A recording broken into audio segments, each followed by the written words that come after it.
with Phil stumbling drunkenly out of his bed, preparing in his head all the things he's wanted to be said. 90 minutes for Phil to fill with so much time to kill. He promised Chell, but all he does instead is beg and shell. The stream's online and straight away begins to wane, but all is fine as long as chat's benign and doesn't step out of line. His content's immature for all to enjoy, like fresh manure, but I feel sure he ran through to feel so insecure. The money earned from yesterday was withdrawn and long gone, as Phil's spending impulse is always set to stay on. His support is also slow and stays so low and fails to grow. You never know, the show may turn into an easy bingo. We're ticked off across the board, we charge the war because the score can't be ignored. Just how much DSP makes us all feel so bored. To help us fight or sleep and try to keep alert to watch it creep, we play bingo while Phil will bitch on why his sheep are also cheap. While DSP is chasing green, we're seeing green across our screen as Phil's routine predictability rivals our soul machineers. Norton, burping, leaning, ban. It matters not if Andrew fanners chatters can't see if others make him feel less of a man. Takes a drink and starts his leg before launching into a bike, pretending there for bills when truth is there to buy a wrestling JPEG. Talks about his shitty life of clawless cat and fatty wife and all his strife while forgetting that tits are well and they were right. With drama he will react, but as an actor it's a fact as he rehearsed to be exact in how he felt he was attacked. Pre-stream's nearly over and a win is in sight, with little white despite Phil's delight that tits were not light. We'll say alright, it is okay, and now it's time for Phil to play, but first he'll say that tits will help from being off the other day, and with those words we win again. It's never if but always when the game is won, and thanks to that we made it to the very end.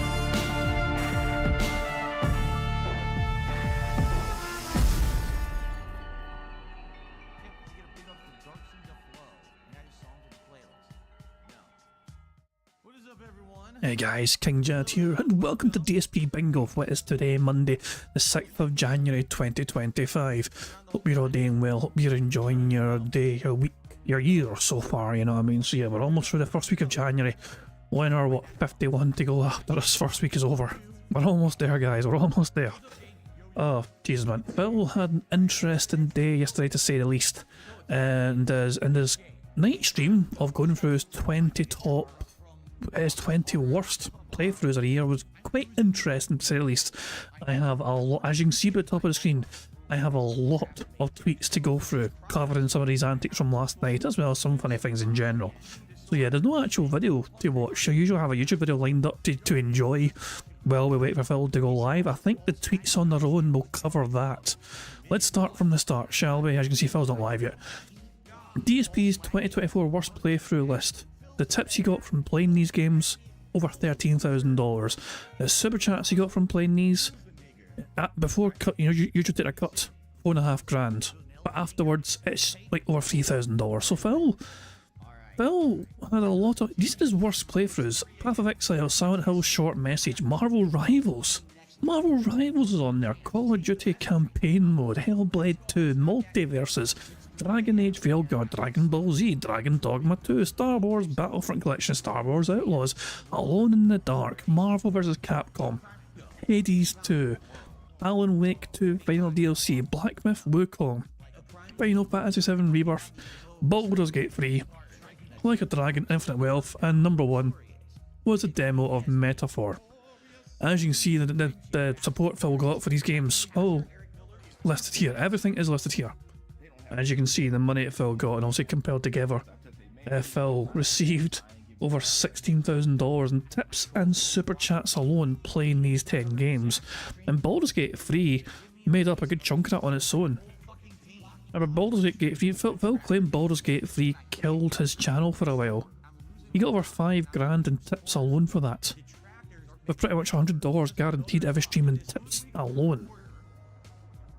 So, mental. And bear in mind as well, he started playing that game before the year. Like, he was playing this game in 2023 technically, and it transitioned into 2024, and Phil finished it in 2024. These figures are only for 2024. So Phil actually made more money playing Baldur's Gate 3 in general overall. It's just that these are only the figures he's...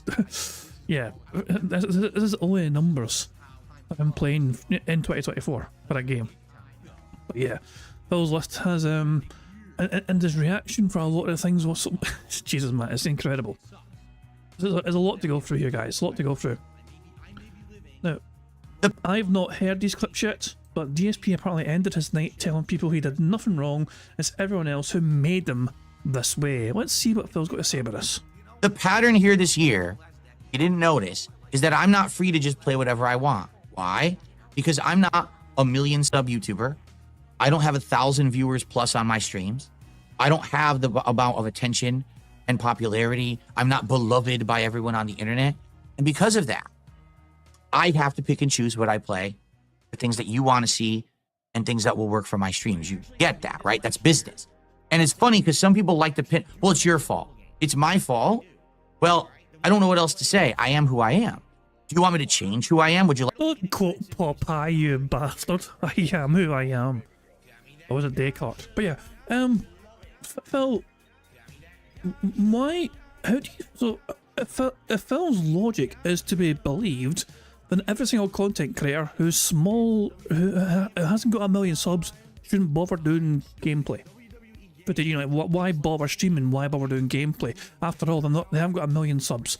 I like to use this example all the time. Every single massive content creator that ever fucking made content on the internet started off with nothing. You know, they didn't fucking start off with a million fucking subs. They fucking began with no viewers, no subscribers, nothing. And they had to fucking put themselves out there, put their content out there, put their entertainment out there, their personalities, and hope to fucking attract people to fucking come to their streams based on what they had to offer to entertain people.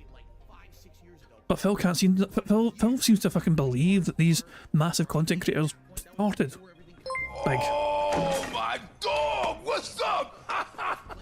Thank you very much to Prophet for the super chat, who says, I'm just stopping by to say hi, leave a super chat and a like, and to say King Jad sucks at Rocket League and GTA 5. I'm off to watch the AMD keynote, yeah, cheeky bastard. Hey, I certainly hope. I cannot wait for Prophet to become Prime Minister of Canada so he can fucking make sure there's a fucking law for people to take feet pictures every day. I'm looking forward to that.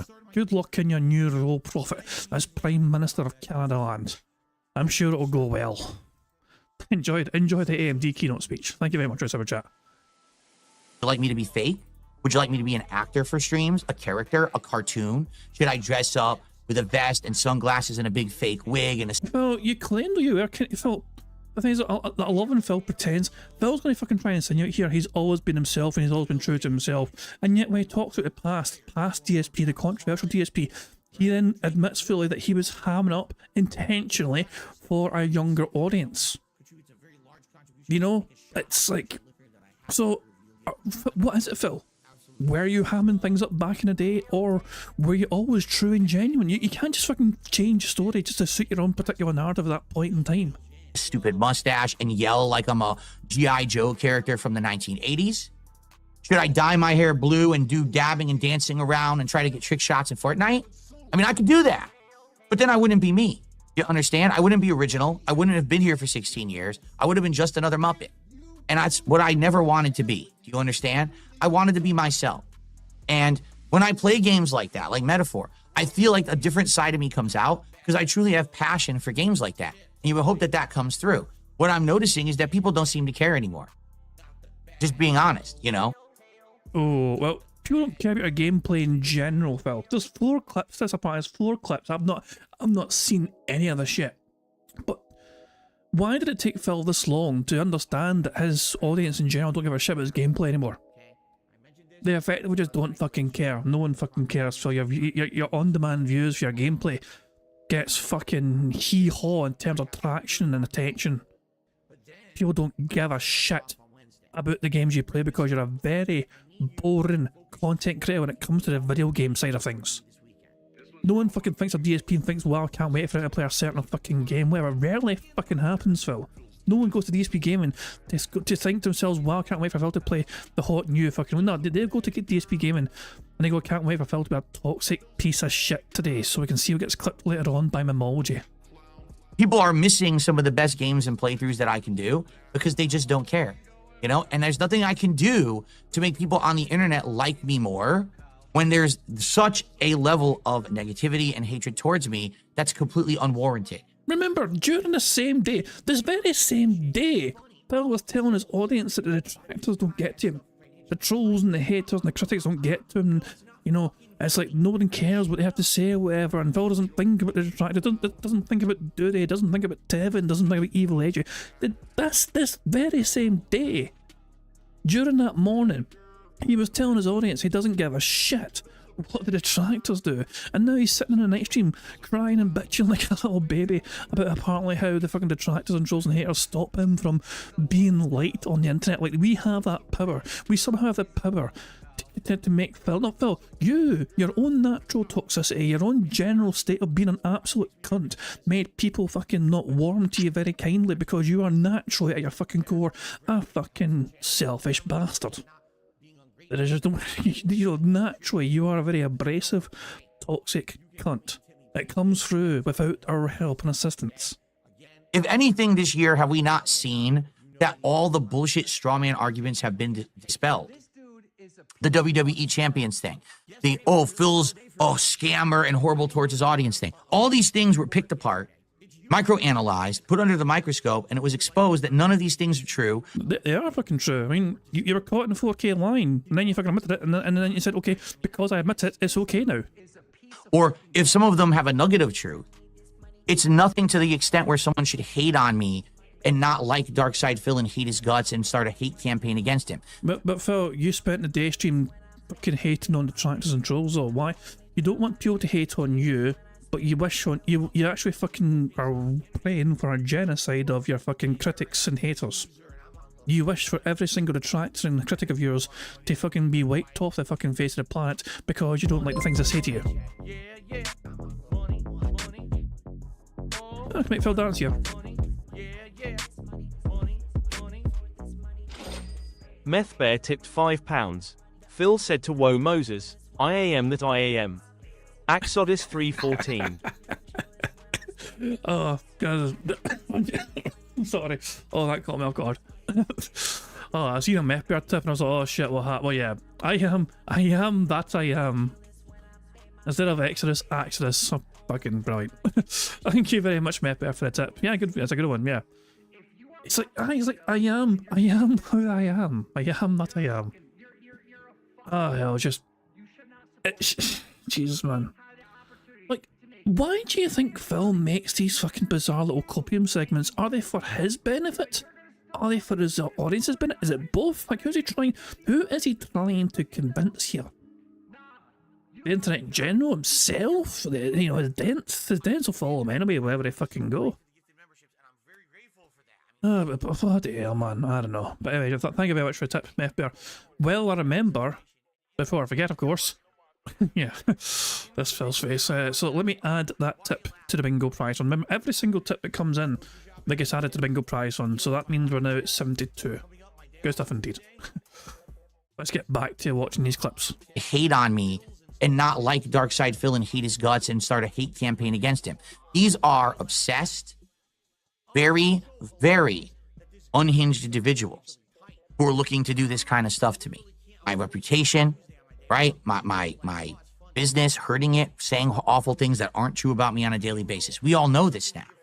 So I can't make those people go away. All I can do is do what I can to persevere through it and continue to make content and not give up. And that's what I've done for 16 years. And I'm not going to stop doing that. Okay, that was part 2. There's more apparently. There's more. Before we get back to that. Oh, Jesus, man. I just want to, get Phil stream on. What's he saying? Oh, God, he's talking about wrestling. All I know about Raw is Punk versus Rollins. Everything else, I'm going in cold. Oh, fucking who cares? Of course, Phil would make sure he understands what CM Punk's doing. That's his favourite. Anyway, let's see the third part of this clip. This copium segment. And I'm not going to stop doing that, okay? But definitely in 2024, I saw a pattern that sadly, I can't just play whatever I want. There was a time when I could. My early days as a YouTuber, I could pick any game out of a hat. It could be the worst game, the best game, somewhere in between, a game you've heard of, a game you've never heard of, an indie game, a big AAA game. Didn't matter what it was. Before the negativity hit me, I was able to play whatever I wanted, and I could get an audience for it.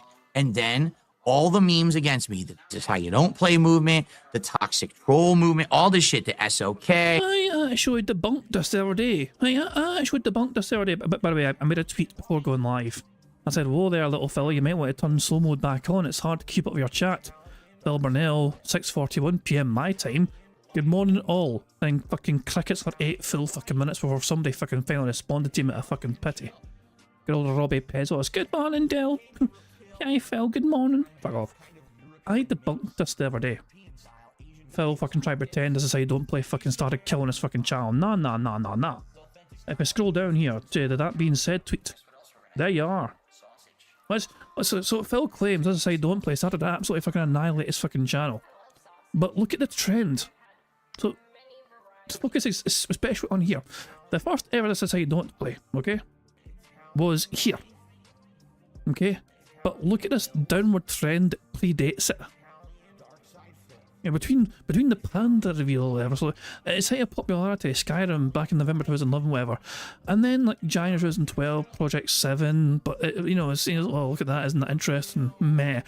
And then the Panda reveal goes down even more, and then the Sopa Pip stuff, you know, actually from the year first, never mind. But and of course the fucking crouch jump thing, fucking crouch jump here as well. But you see that it goes up and down, but it's gradually getting lower and lower and lower. Then this is how don't play happens. And it goes down even more, but the simple fact of the matter is that you were on a downward trajectory before this is how don't play was even a thing, Phil. There was a clear and obvious pattern emerging before this is how you don't play. Now did this is how you don't play also hurt your views and all that shit and your reputation? Debatable. You know, I mean, if you go back to, of course, you know, I mean, this is how you don't play gets released here, and then it can never seems to fucking get that high again.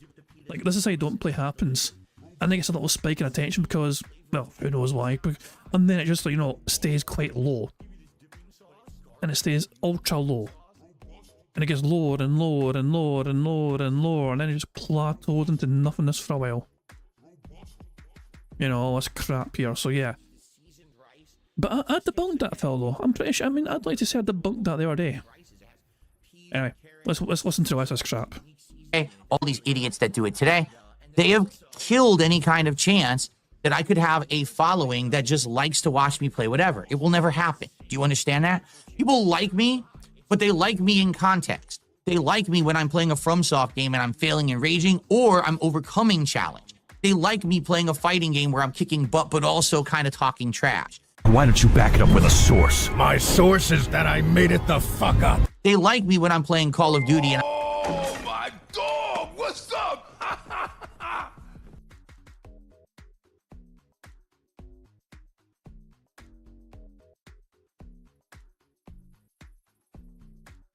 We went and got dinner. Now, this was a double-edged sword. We knew that the restaurant we were going to was probably going to be good. God damn it, I was muted the whole time. Thank you very much to Warren for the super chat. It says he said he could do he said he could do whatever he wanted and people would still support him when he was doing his closet cleanouts. He's a clown. You know, which is the next one for complaint. Remember, if you don't, so Phil done like 2 of these closet cleanout streams, and I think the second of them got like a massive amount. Was the first one or the second one? Because Phil had 2 separate closet cleanout streams, and one of them had like $600+ in support and tips alone. And Phil ended that closet stream out, guys. What this proves to me is that I can do whatever I want, and you guys will be able to support me. It doesn't matter what I'm doing. If I'm playing a game nobody likes or whatever. Or so he just turned to his audience and said, it doesn't matter what I do. You'll be here to support me, whatever I end up doing. You know, and it's like, fuck. I mean, it's unbelievable. Like fucking delusion. Like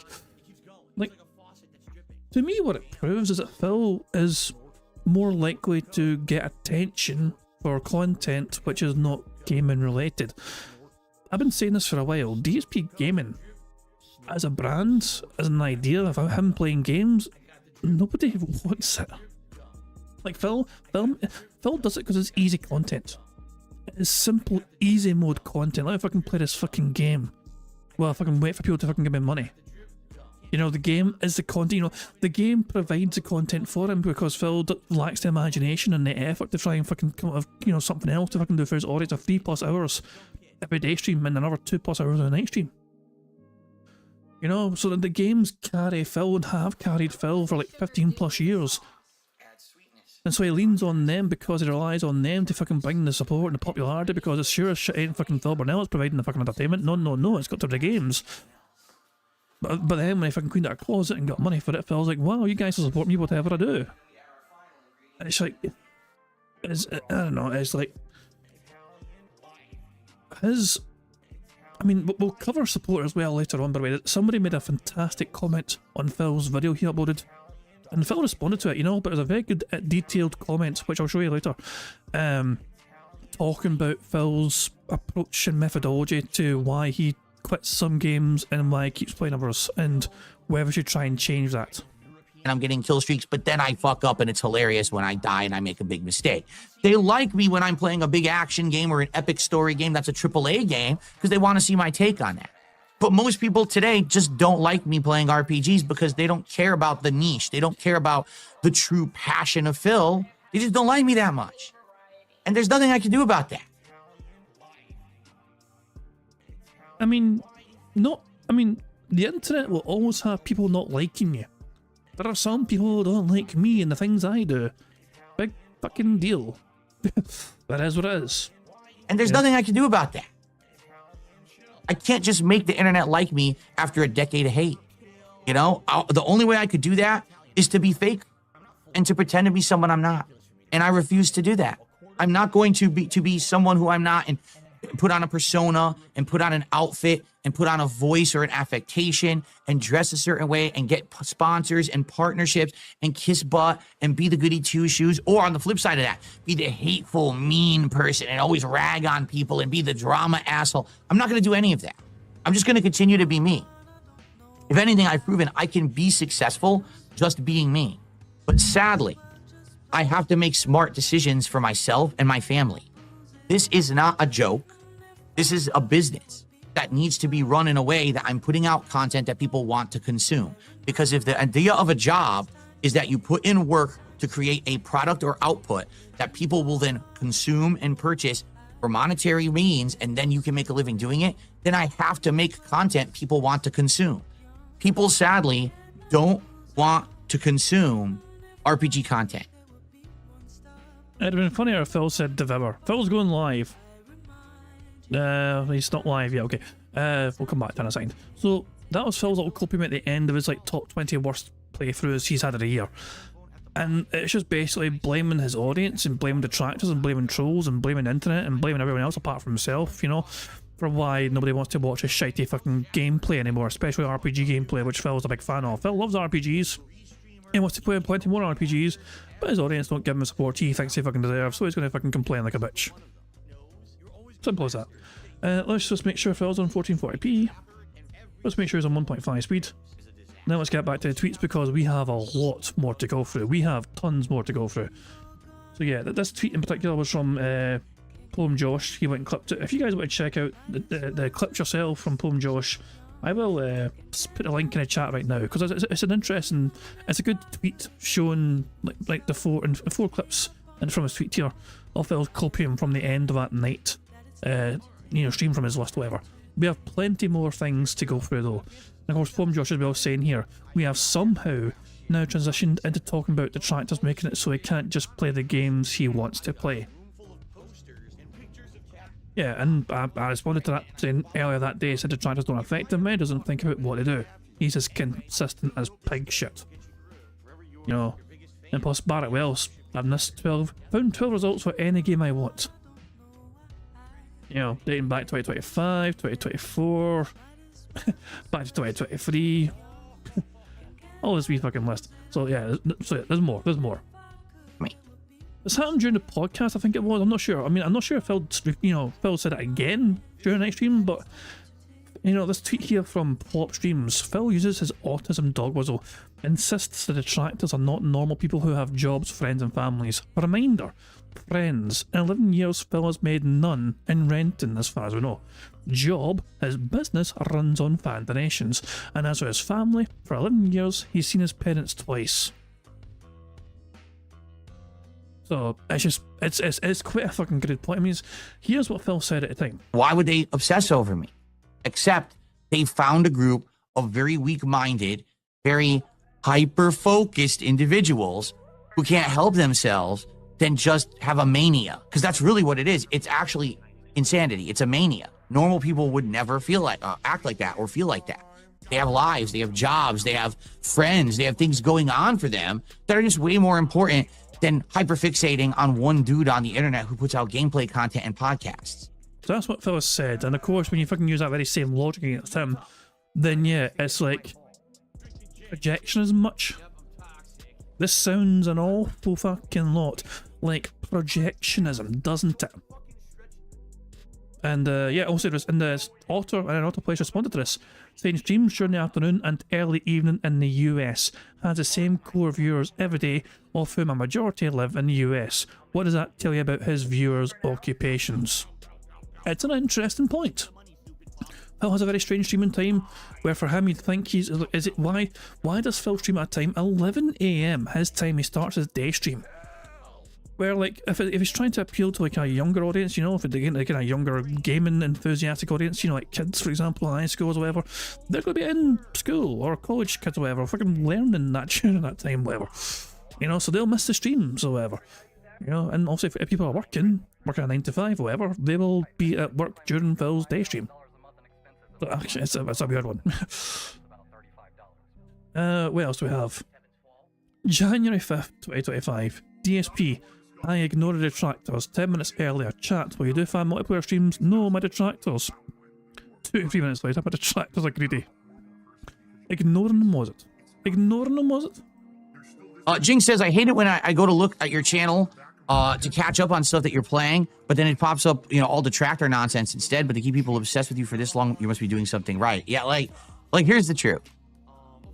I don't care anymore about what they do at all. They don't affect me in any way. They really. I just love this. This the same day. We just fucking seen that bizarre like fucking rant of his after the night stream he had. The same day. And this is Phil earlier on this day said, I don't care what detractors, they don't affect me in any way. They don't. Like, I don't bring them up. I don't pay attention to what they're talking about. I don't entertain nonsense. When people try to bring their shit up on my streams, I'm like, I don't care. I'm so far above it at this point. I've got more than enough stuff to do. I've got so much content to put out there. Different games people want, different shows people want me involved in. That, I mean, no lie. Just this week, I was asked to be on 2 completely different shows. Not Why would I lie? I imagine it's like breathing for you. not my wrestling commentary show, and not even Kino Casino. I was asked to be on 2 other shows. And I'm like, maybe, you know, I'm thinking about it. So, you know, I'm being pulled in a million directions. I'm cool. Why do I give a crap about a group of people who are trying to full-time detract me, you know? And then these people are, oh, did you know this guy's restreaming you? Yeah, I don't care. Let them do whatever they want. They're losers. Okay, so thank you, Jake, so much for a $50 tip. He says, would you ever let some viewers join you in certain games like Black Ops 6? You know, to be honest, I didn't really look into it, okay? And the reason being... Detractors, intro. We've seen this yesterday. We were here yesterday on the podcast to see Phil fucking talk about this crap, you know what I mean? And blame detractors and trolls for him not doing anything fun with his fucking fans and viewers and all that shit. Well, so yeah, it's a great example of Phil's sheer hypocrisy or whatever. I mean, obviously fucking, we've seen it yesterday or whatever. There's plenty more tweets to go through. Misery Merchant with a fantastic tweet as well. So, obviously that being said, original tweet here. Saying, reminder, the internet never gave a shit about him just playing a mobile game. The fucked up part was wailing out on multiple mobile games while hosting begathons for saving his house, smashing his taxes, ensuring he doesn't eat lunch meat sandwiches. And Misery Merchant's response to this tweet was saying, before Champions, his remaining fans had a problem with him cancelling streams and seeing him active on WWE Supercard and their forums 80 hours a week. Now that's not detractors being mean, that is a literal historical fact that Phil legit sometimes cancelled doing content for his audience and then immediately was straight on this fucking, you know, on the Supercard game. Before WWE Champions, there was Supercard and Phil was a prominent whale on Supercard. He went crazy on that fucking game and you could track his status in that game just so you could Champions. You could see when he was online. You could see where he was fucking, you know, all like, it was insane. And also there was forums as well, which he used his own username, of course, on those forums to complain about the game and how he should be getting more for his money. Some things never fucking change. This is what I wanted to show you guys as well. This is so Phil's video. So Phil uploaded this video afterwards, okay? Wonky graphics, half-baked combat and bad endings, part 1. Top 10 DSP top 10 most disappointing playthroughs of 2024. And this comment here by somebody called Colin Anthony, however. Very interesting detailed comment, and it's hard to argue these points. I think the main issue your stream is running into is that there is a gigantic gulf between your viewer base and your support base. We could say your audience is a solid 300 to 700 or so viewers that are going to show up to most streams, whereas 98% of your financial support comes from 3 to 4 individual people that seem to randomly donate hundreds of dollars for no rhyme or reason. As a result, your stream and what you play week to week ends up being dictated by a tiny fraction of your audience who don't actually seem to care about the games they happen to support. This creates a lot of disgruntled viewers who feel tossed aside, and simply because they can't drop hundreds of dollars on your stream every night like these select few individuals. And I also think it's putting an artificial ceiling on the reach of your channel and your audience size. It causes you to miss out on great games and games that make a big splash culturally, simply because a few nights you try them a whale doesn't happen to show up and single-handedly support the stream. A good recent example I think is Marvel Rivals. The game is massively popular and a huge hit. Even now on a random Sunday night, it's number 4 on all of Steam, with over 170,000 players currently online. Yet you banished it from the rotation simply because one of those 3 to 4 whales didn't show up and drop a ton of money the last time you played it. Fast forward 2 nights later to when you were playing Killer Frequency. Not a bad game by any means, but I don't think anyone believes a year-old indie game is going to be setting the stream on fire. The chat was mostly bored and disengaged for a majority of the time that night. Yet because Iron Chef Sakai decided to randomly show up and drop hundreds of dollars, all of a sudden the conclusion is that Killer Frequency is popular and healthy for a stream, and a game like Marvel Rivals isn't. All because one person happened to show up for one and not the other. Of course, when you really look at the situation and analyse it, Killer Frequency is in no way, shape or form as popular as Marvel Rivals, but because you're so beholden to a few select donors, one of them is able to convince you to drop the far more popular game and dictate what hundreds of other viewers get to watch. I understand that in the short term, this is how you make a living and it seems foolish not to follow the money, but I think you have to make a concerted effort to break away from depending on just a few people and not be so quick to drop more popular games just because an Iron Chef Sakai doesn't drop on every single stream. It could be tough in the short term, but diversifying where your support comes from would be far more healthy for the stream in the long term, and I think would allow you to start attracting a more diverse audience, which in turn would allow you to play a more diverse set of games. I think we can all agree this is a good, balanced, constructive bit of criticism. They're not being mean, they're not being like these are just factual observations they're stating. You know, these are literally factual observations. Phil responded to this, and then can you guess how Phil would have been responding to this? Iron Chef Sakai was not around during the entire RPG Overload arc for most of this year. Like, true, but he wasn't known as Iron Chef Sakai then. He was known as like Lisa Lou, or OIC, or Hypnotic Jink. Insert. The guy is on multiple sock accounts, Phil. So nice try. But you know damn well who the fuck he is, and all his sock accounts. Marvel Rivals failed both during the beta over the summer and at full release. It's very easy to seem like you're smarter than everyone else when you only select the points of data that back up the point you're trying to make. That quote right there, coming from Phil Burnell, is unbelievable. Him saying that it's very easy to seem like you're smarter than everyone else when you only select the points of data that back up the point you're trying to make. He does this all the time himself. He fucking selectively fucking and I had a feeling Steve about going, wait, what? Yeah. This particular line right here from Phil, him commenting on this fucking very constructive bit of criticism, is incredible. If coming from Phil, that's just insane. If I don't follow the games that make me money, I won't be able to play games for a living. Oh my dog! What's up? Thank you very much to Twilight Media Court for a super chat. It says, get the teas and spoons ready for the new year. Sure, I've got the teas right here for you. Tay tay tay tay tay tay tay tay tay tay tay.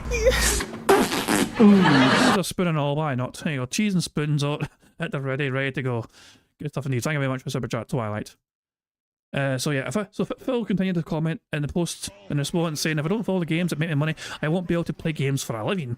I will never outgrow this limitation because of my massive hater base that will never go away because YouTube allows them to illegally monetize their slander / libel towards me. Yeah, Phil said philander instead of slander. Phil wanted to type slander, somehow missed the S altogether, and we ended up with Flanders / libel towards me. You know, let me zoom in this. Philander. YouTube allows us to philander Phil on a regular basis. And there are enough mentally stunted people who watch YouTube and enjoy that kind of content. This has all been gone over ad nauseum, but please continue to act like I'm the problem and be sure to monetize it somehow for maximum benefit. And there's a response here saying, please stop getting mad at people when they make solid points and only speak this to benefit you and notice what you may be blind to. It's constructive criticism, not a full assault from someone who is here just to feel smarter than you. You are misjudging the point of this comment. Please take what people say into consideration, and maybe for once stop thinking you are the only one who is correct. You aren't the only person on the planet. So yeah, very interesting, you know, original comment, response from Phil, you know what I mean? It's like, what the hell, man? He doesn't care. I love how this only got one thumbs up. And it's got 14, this response here. And the originals with 39 thumbs up. But Phil's angry response, they probably fucking thumbed. I guarantee you Phil liked his own comment. He would have thumbs us up himself, I guarantee it. It's like, I got him good. Jesus man, but yeah. YouTube allows him to illegally monetize or slander libel. Don't mind if I diddly do. Anyway, there's some more tweets here, but it's all AI stuff. This is the what Keemstar wishes he could do part of the show. You know, I have here a bunch of wee tweets here. This is from Pescatori. DSP and Triple P's wrestling show has an amazing first guess. Let's pull some Hogan's, baby. So your Hulk Hogan smashing in. Yeah, all these AI. The next few tweets are all just AI stuff, you know. But good stuff though. Hulk Hogan's on the show, brother. Wearing the same kind of flannel shirt as fucking Phil. Jesus Christ. Phil takes the detractors to task for their illegal AI videos. I like how the AI gave Phil a massive bald spot at the back though. So this one was from Fronny. The detractors, they were right. This is a compilation, 45-second compilation from Pescatori again, with some music.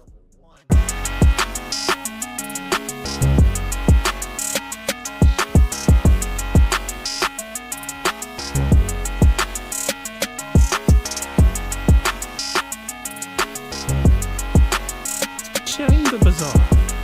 Kinda bizarre.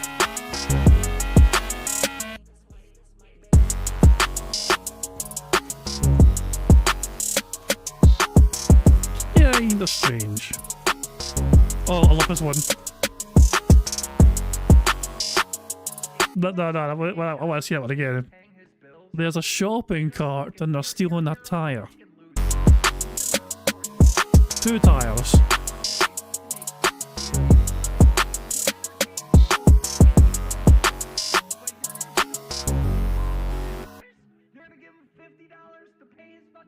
On the Wolverine doll. The Wolverine dolls. Remember, Phil was trying to make it a reality of him showing off a Wolverine doll that had a certain goal. So AI, Pescatori made it, you know, made AI bring that to life. Here's some more. Here's Project 7. Well, demonstrate what Project 7 is. If you count everyone in the background, there's 7 of them all together. So this is the real Project 7 right here. Jesus Christ, man. Oh, bloody hell, it's so weird. This one was from Meowblock. Meowblock again, this one was good. I thought this one was pretty funky. Phil bubblegunning himself and floating away. I thought that was a bizarre one, but it worked so well. You know, I'm surprised how good that was. So yeah, that was another Meowblock one. Don't worry, honey, snort. I'll deal with these fucking idiots in chat. Pulls at the gun. I genuinely think Phil would unironically like this one, I think. I feel like Phil would actually approve of this particular AI shot this clip here. Money, money, yeah, yeah. Money, money, oh, money, money, yeah, yeah. Money, money. Meth Bear tipped £5. Oh, come out you black and tans, come out and fight me like a man. Show your wives how you won medals down in Flanders. Gee, thank you very much, Meth Bear, for the tip. Oh my dog! What's up? Is that not part of a song or something? I'm trying to think. Was that you quoting like song lyrics or an old? I'm trying to think what I know that from, Meth Bear. But thank you very much for the tip, and thank you, Lord, as well for the super chat. It says, "Where's Jasper? We need him." And to be fair, the other day I showed off Jasper, you know, neck claws and all, making people bleed. You know, so that was pretty good. That's all good stuff indeed. Thank you very much for that. Oh, before I forget, of course, let me add the bingo prize fund money, so that's now up to 77 buckaroos because of Meth Bear's tip. I'm trying to think though, where ever heard those lines before? I can't mind. But thank you very much, Meth Bear, for the tip. Oh god, DSP and Cat will never quit Tyrone. Fair chat. Jesus, man. Act and talk a certain way with certain mannerisms. Why was Phil crying so? What the hell? It's so weird. So this one was a Pescatore special again. Like, Pescatore just seems to, you know, have it nailed in. He's dialed in to these kind of things. This is the last one. Phil went from wearing a Sonic cat here to transitioning to being Sonic.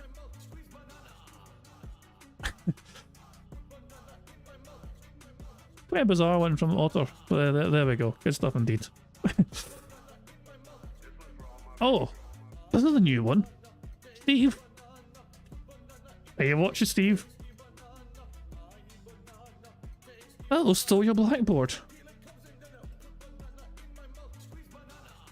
And is sabotaging it and add to it. How dare he? You leave that blackboard alone. That's been very well created over several years. Poor Steve.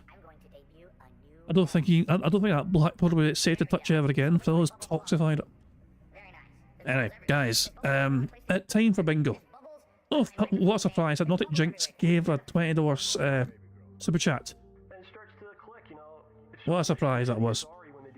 Guys, don't say a number. Nobody say a number yet.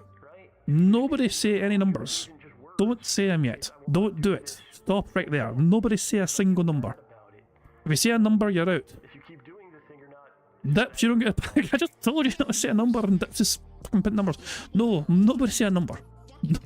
Nobody. Right, here's how we're going to do this. Here is how we're going to fucking do this, okay? A bingo card, which is like right there, baby. You know, there. So, to pick this bingo card today, I am going to require, from this point in time, the 6th number in chat. The 6th number I see in chat from this point on gets to pick today's bingo card. You need to be the 6th person, no.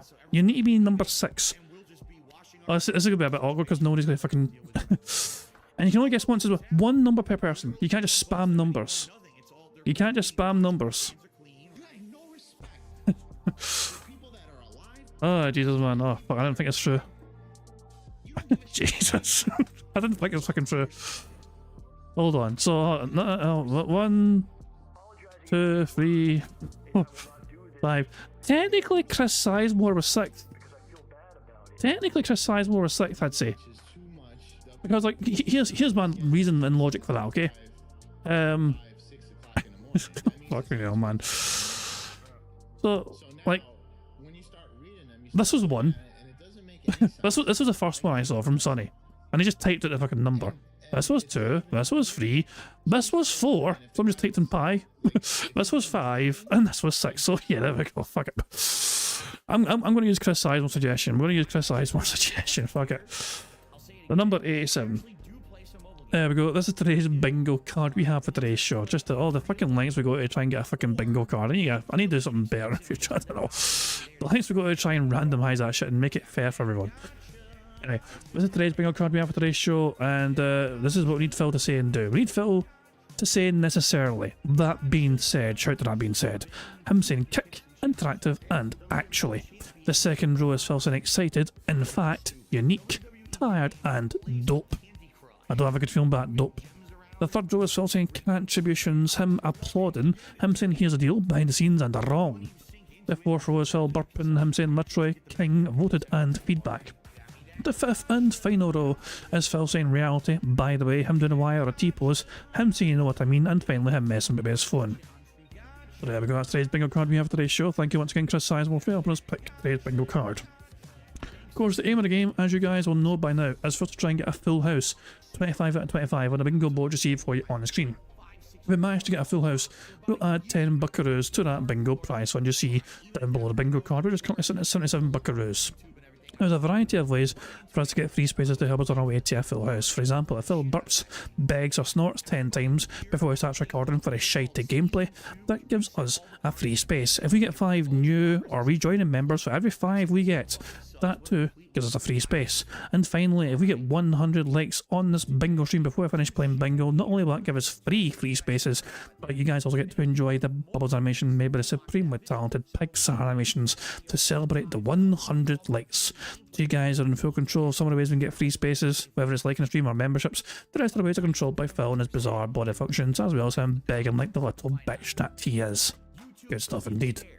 And oh yeah, of course, the bingo prize fund, not only is it made up of us winning bingo, it's also every tip that comes in as well. Any tip that comes in will get added to the bingo prize fund. Whether the we've already added $10 to the bingo prize fund already, thanks to Meth Bear giving 2 tips, you know what I mean? So yeah, and also, if you want a chance of, well, I'll let Phil explain. I was going to explain it myself, but I've got Phil to explain it for me. Well, hello everyone, Phil Burnell here, letting you know about King Jad's Bingo and Marbles gameplay on YouTube. Now, you need to leave a post in the community tab to enter, and that's it.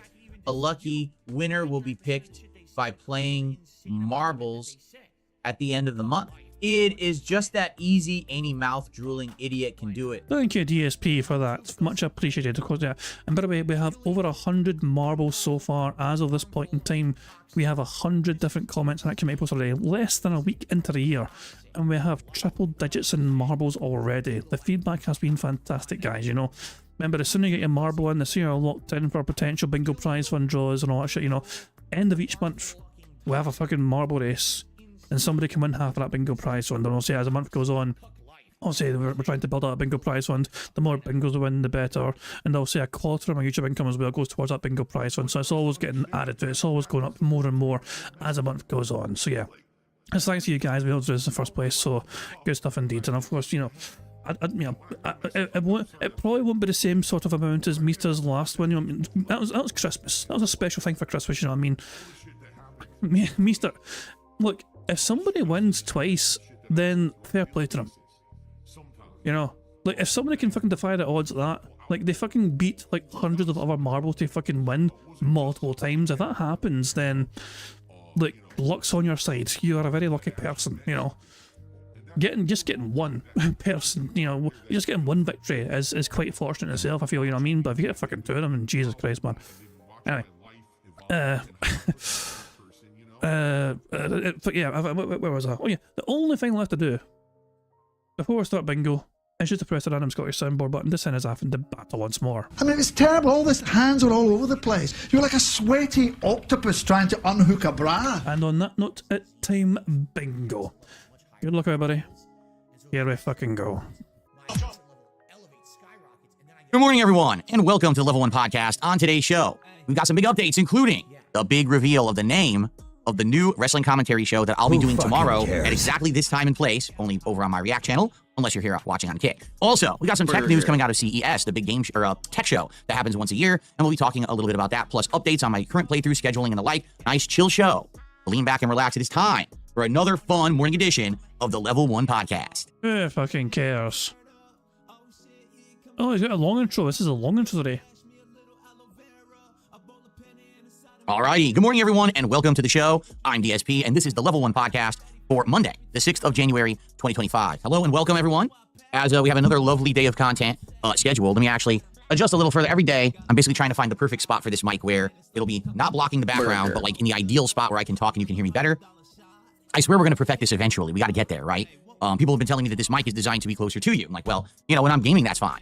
But when I'm here on the show, how am I going to have the mic in my mouth? You know, it's going to be messing with the set. That's why yesterday we switched the portal gun to the other side. But every day, a little bit more improvement, okay? Every day, a little bit more tweaking in the light, and we'll figure it out. You know, it's a matter of getting to the point where we're perfected and we're in the right spot, right? And we'll get there. So no worries there, but be sure to tell me if, you know, there's any problems, if it sounds like the mic is dropping, etc. We can always tweak it. In fact, one thing that I wanted to do, now that I'm just thinking about it, I did want to loosen one of the filters just slightly, because I did notice that it was dropping just a tiny bit last night. I want to do the noise gate. I want to loosen it a little bit further. Okay, I loosened it a little further. I'm hoping that when I game now today, it won't pick up more noise. We'll have to see if there's an echo or not. But, you know, every day a little bit more tweaking, right? So anyway, welcome to the show, everybody. I hope that you're all in good spirits. I know that recently I've been having some tech issues, right? And I think I finally figured it out. I really do. Like, it was funny because yesterday, once again, here I am. Every fucking day, he claims to have fucking figured out the fucking solution to all his fucking tech problems, and every fucking day it seems to be fucking wrong. Struggling, to try to get everything working right and to get the... Was that a suppressed burp? Because yesterday, once again, here I am. I'm struggling, to try to get everything working right and to get the pop-ups to work and everything, and I'm frustrated. I'm like, why is this not working? Why is that not working? And you know, after messing with these things over and over, I think I start to understand what's going on. Yeah, look at this. So I think here's what's happened. Okay, I think I finally figured it out, quite frankly. I have a whole new layout, you know, set up for stuff since this new PC a month ago. And what's been happening is I keep changing my setup every day, like it's a little different, right? So what's ended up happening was, as I tweak one thing, I screw something else up. All right. So, for example, right now, I would click on something to edit it. And as I'm going to click on it to edit it, I accidentally click on something else. My layout here is totally different. Like, my laptop is in a different position further to the right. My keyboard and mouse have been repositioned. And I think what's happening is I literally make one misclick, and it would screw up an entire part of my layout. Like yesterday, I couldn't figure out why can't I click on and edit my leaderboard. And then come to find out, I think I had clicked on it, and there's a way that you can lock something in OBS so you can't edit it. And I think basically, you're fucking up monumentally, and you're blaming OBS for your fuck-ups. that's what I did. I think I had accidentally locked it so you can't edit the item anymore. Now, what's funny is, you know, I'm trying to replicate that right now. Like, for example, let me just test something quick. If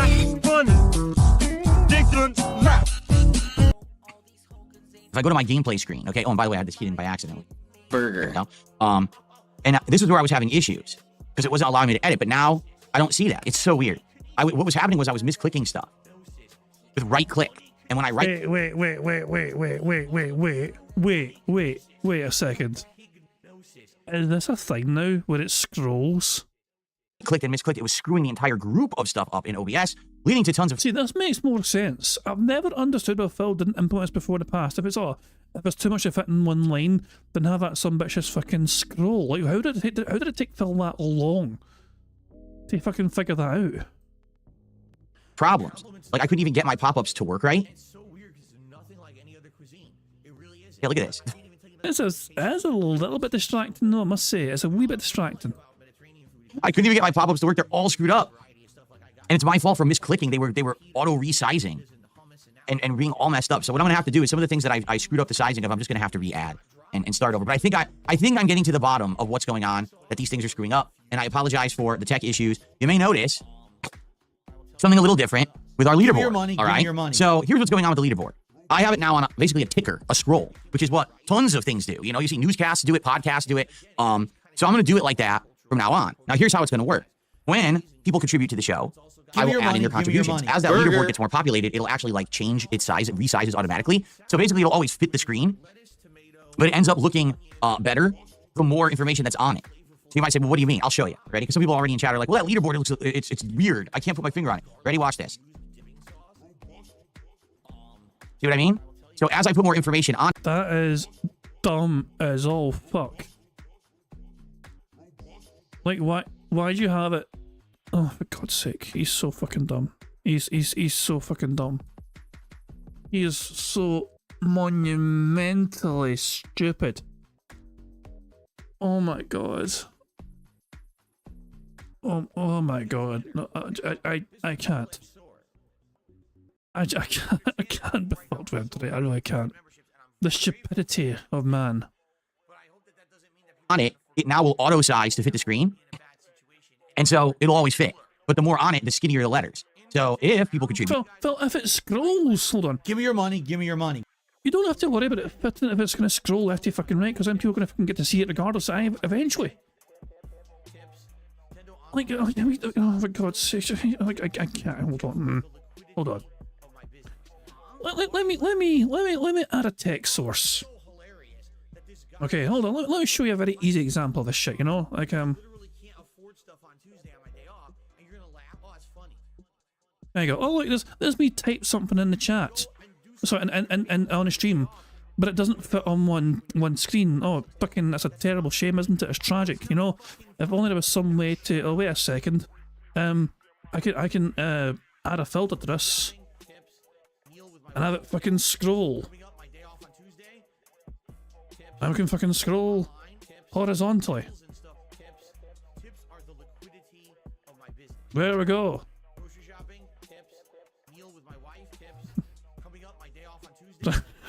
Now, so it doesn't matter about the screen, the text size, like fitting on screen, because now you get to see the entire fucking thing. You get what I'm saying? I was like, oh, and like I can type whatever else I want, and look at that. I can type in other things as well, and it won't change the text size. It just adds more stuff. You know, it's just like, there we go. It's a very straightforward, simple fucking thing. Why would you want to have it fit the screen if it's scrolling left to fucking right anyway? It doesn't make sense. Make it make sense, Phil. Oh, for God's sake! I just don't understand. And I've done that in like fucking 10 seconds. If I was, 10 seconds, it was easy just to add that. And Phil's like, I finally figured it out, guys. It only took like 15 years. And I still wasn't fucking figured it out. Oh, God, help us all. Anyway, sorry for that. Sorry for derailing. When we put your names on the leaderboard, which you will always get credit for when you contribute, the leaderboard will change its aspect ratio there. Some people are like, oh, it looks like it's, right now it's like stretched. Well, it is, but it will actually fix itself as people contribute and we get people up there. You see? Give me your money. Give me your money. So, I know it's weird. People are like, what? So, there you go. We're going to try this out today, all day. We'll see how it works. I think that it's going to end up looking good. But the thing is, it's changed. You know, I've had a static leaderboard for what, 7-8 years, right? Ever since I started doing the leaderboard back in 2017.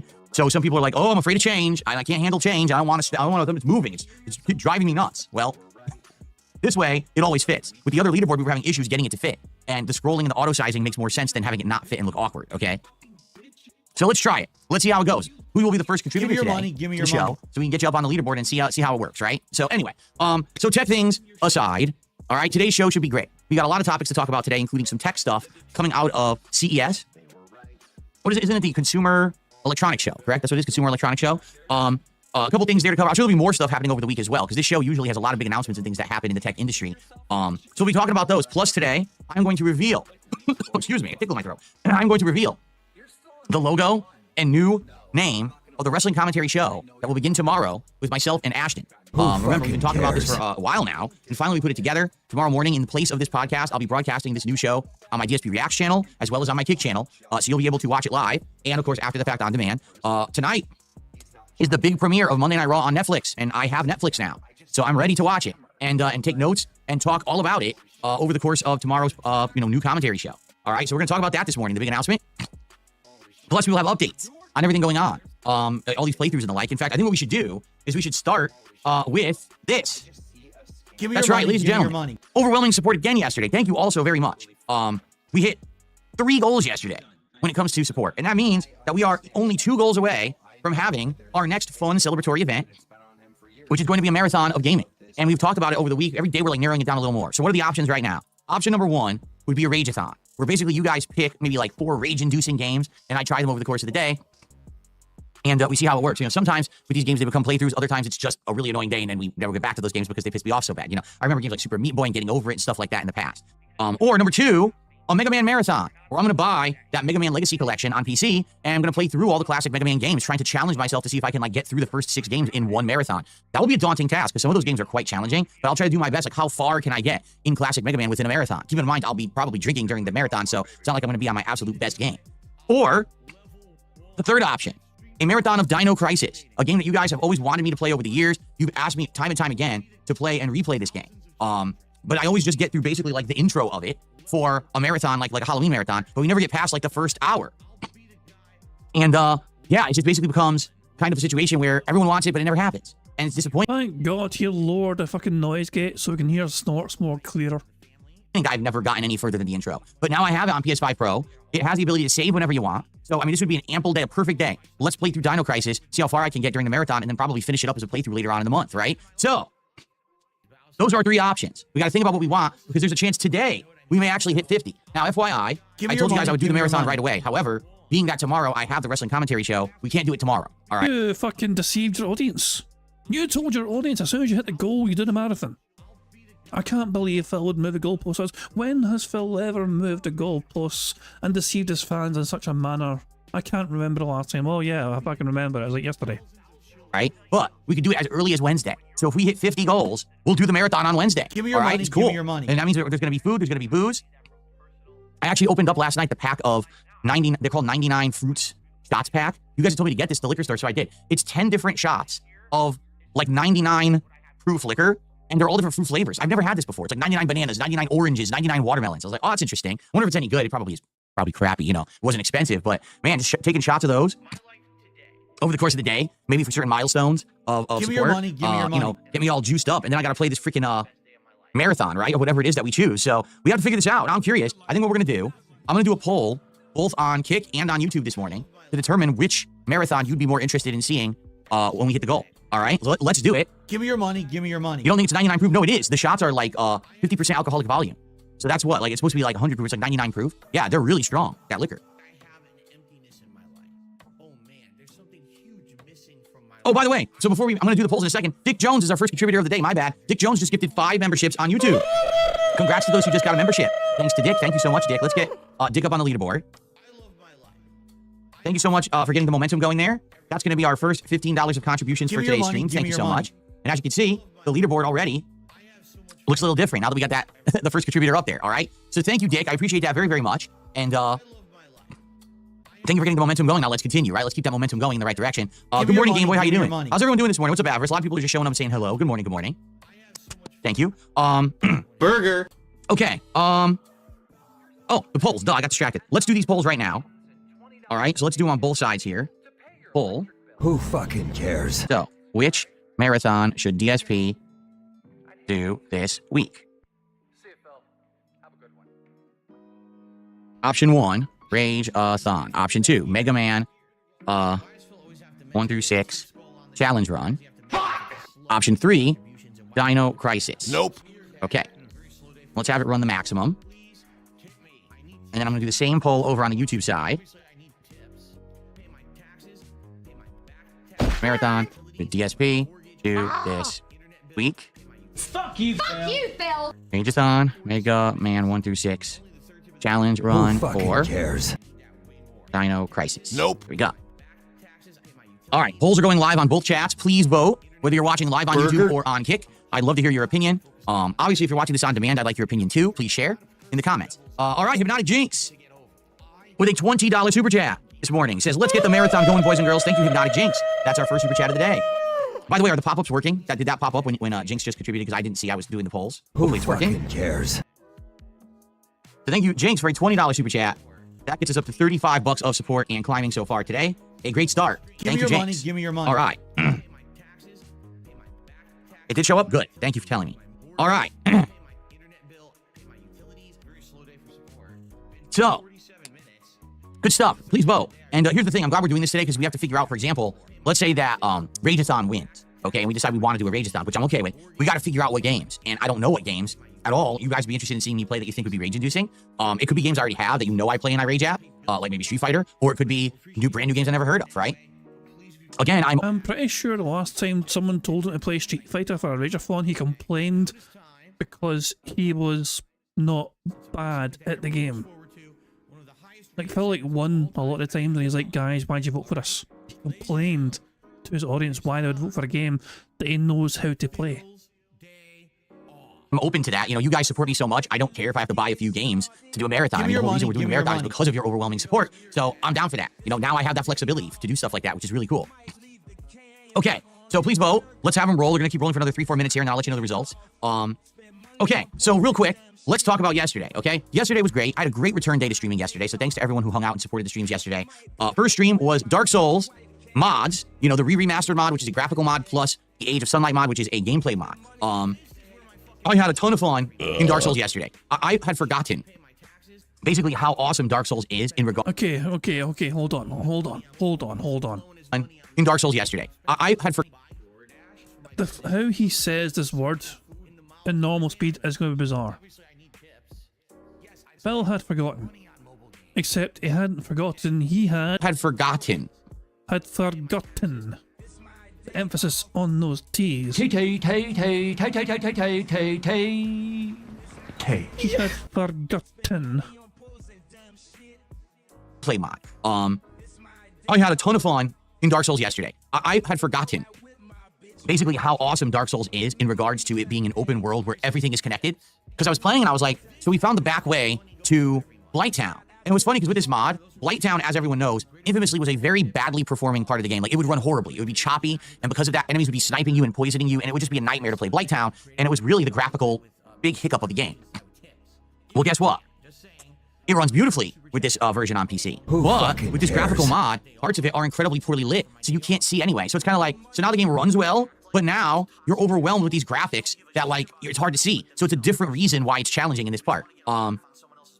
But man, yesterday we had giant progress. We got through all of Blighttown. We fought Quelaag. We actually went further in and we fought Ceaseless Discharge. Then we backtracked and we went back to Sen's Fortress and we beat all of Sen's Fortress. We got to Inner Orlando. We actually did a bunch of big upgrades to weapons. I wanted to try a different weapon, so I think I'm using Bardish or Bardiche now, however you say it, because it has giant range, like a big sweeping attack. I like that. So, yeah, tried out some different things.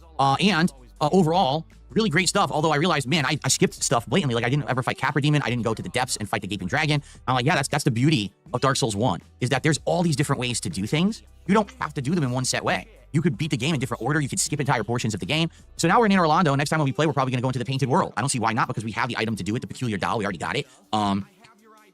So, yeah, more Dark Souls coming later this week, and I'm excited for that. The playthrough's been doing really well. People are excited for it, me too, so more coming, okay? And then last night, it was the premiere of my year-end series, the top 20 most disappointing playthroughs of 2024. And the truth is, a lot of people were shocked.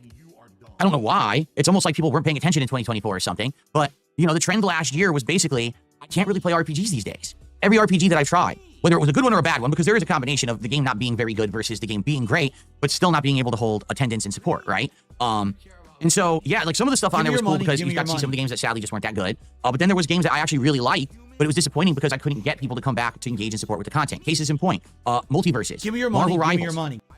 Final Fantasy VII Rebirth, Metaphor, just to name a few of the games that I feel were good, but I couldn't get them to click with the audience, right? Now, the thing is, it's not like I couldn't get anything to click with an audience. There's been tons of games that I played that worked really well. Pretty much any Soulsborne or Souls-like I played in 2024 worked perfectly. Whether it was actually Elden Ring and its DLC, whether it was Another Crab's Treasure, you know, those games worked. I mean, even the Bloodborne run on PS5 Pro did well, right?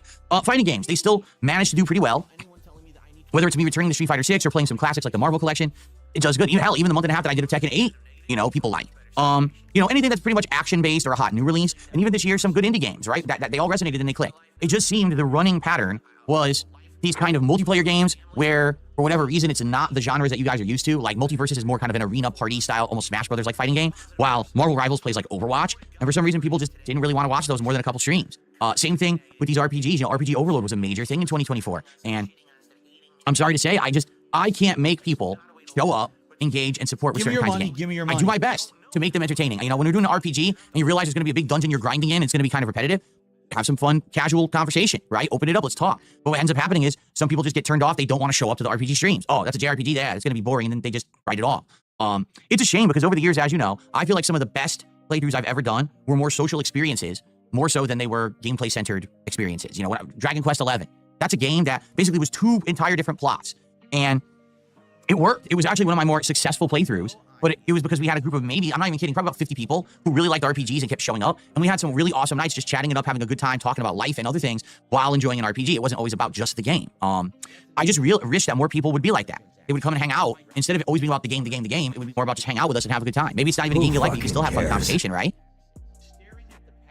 So you're relying on the games to bring you support and massive amounts of money, but at the same time you're begging for people to turn up, whether they don't, even if they don't like the game, so they can hang out and chat with you. But people are not allowed to fucking hang out and chat and talk about things unless it's about you or the game. You have complained before about chat being distracted and talking about their own thing because the game or you in particular are boring them.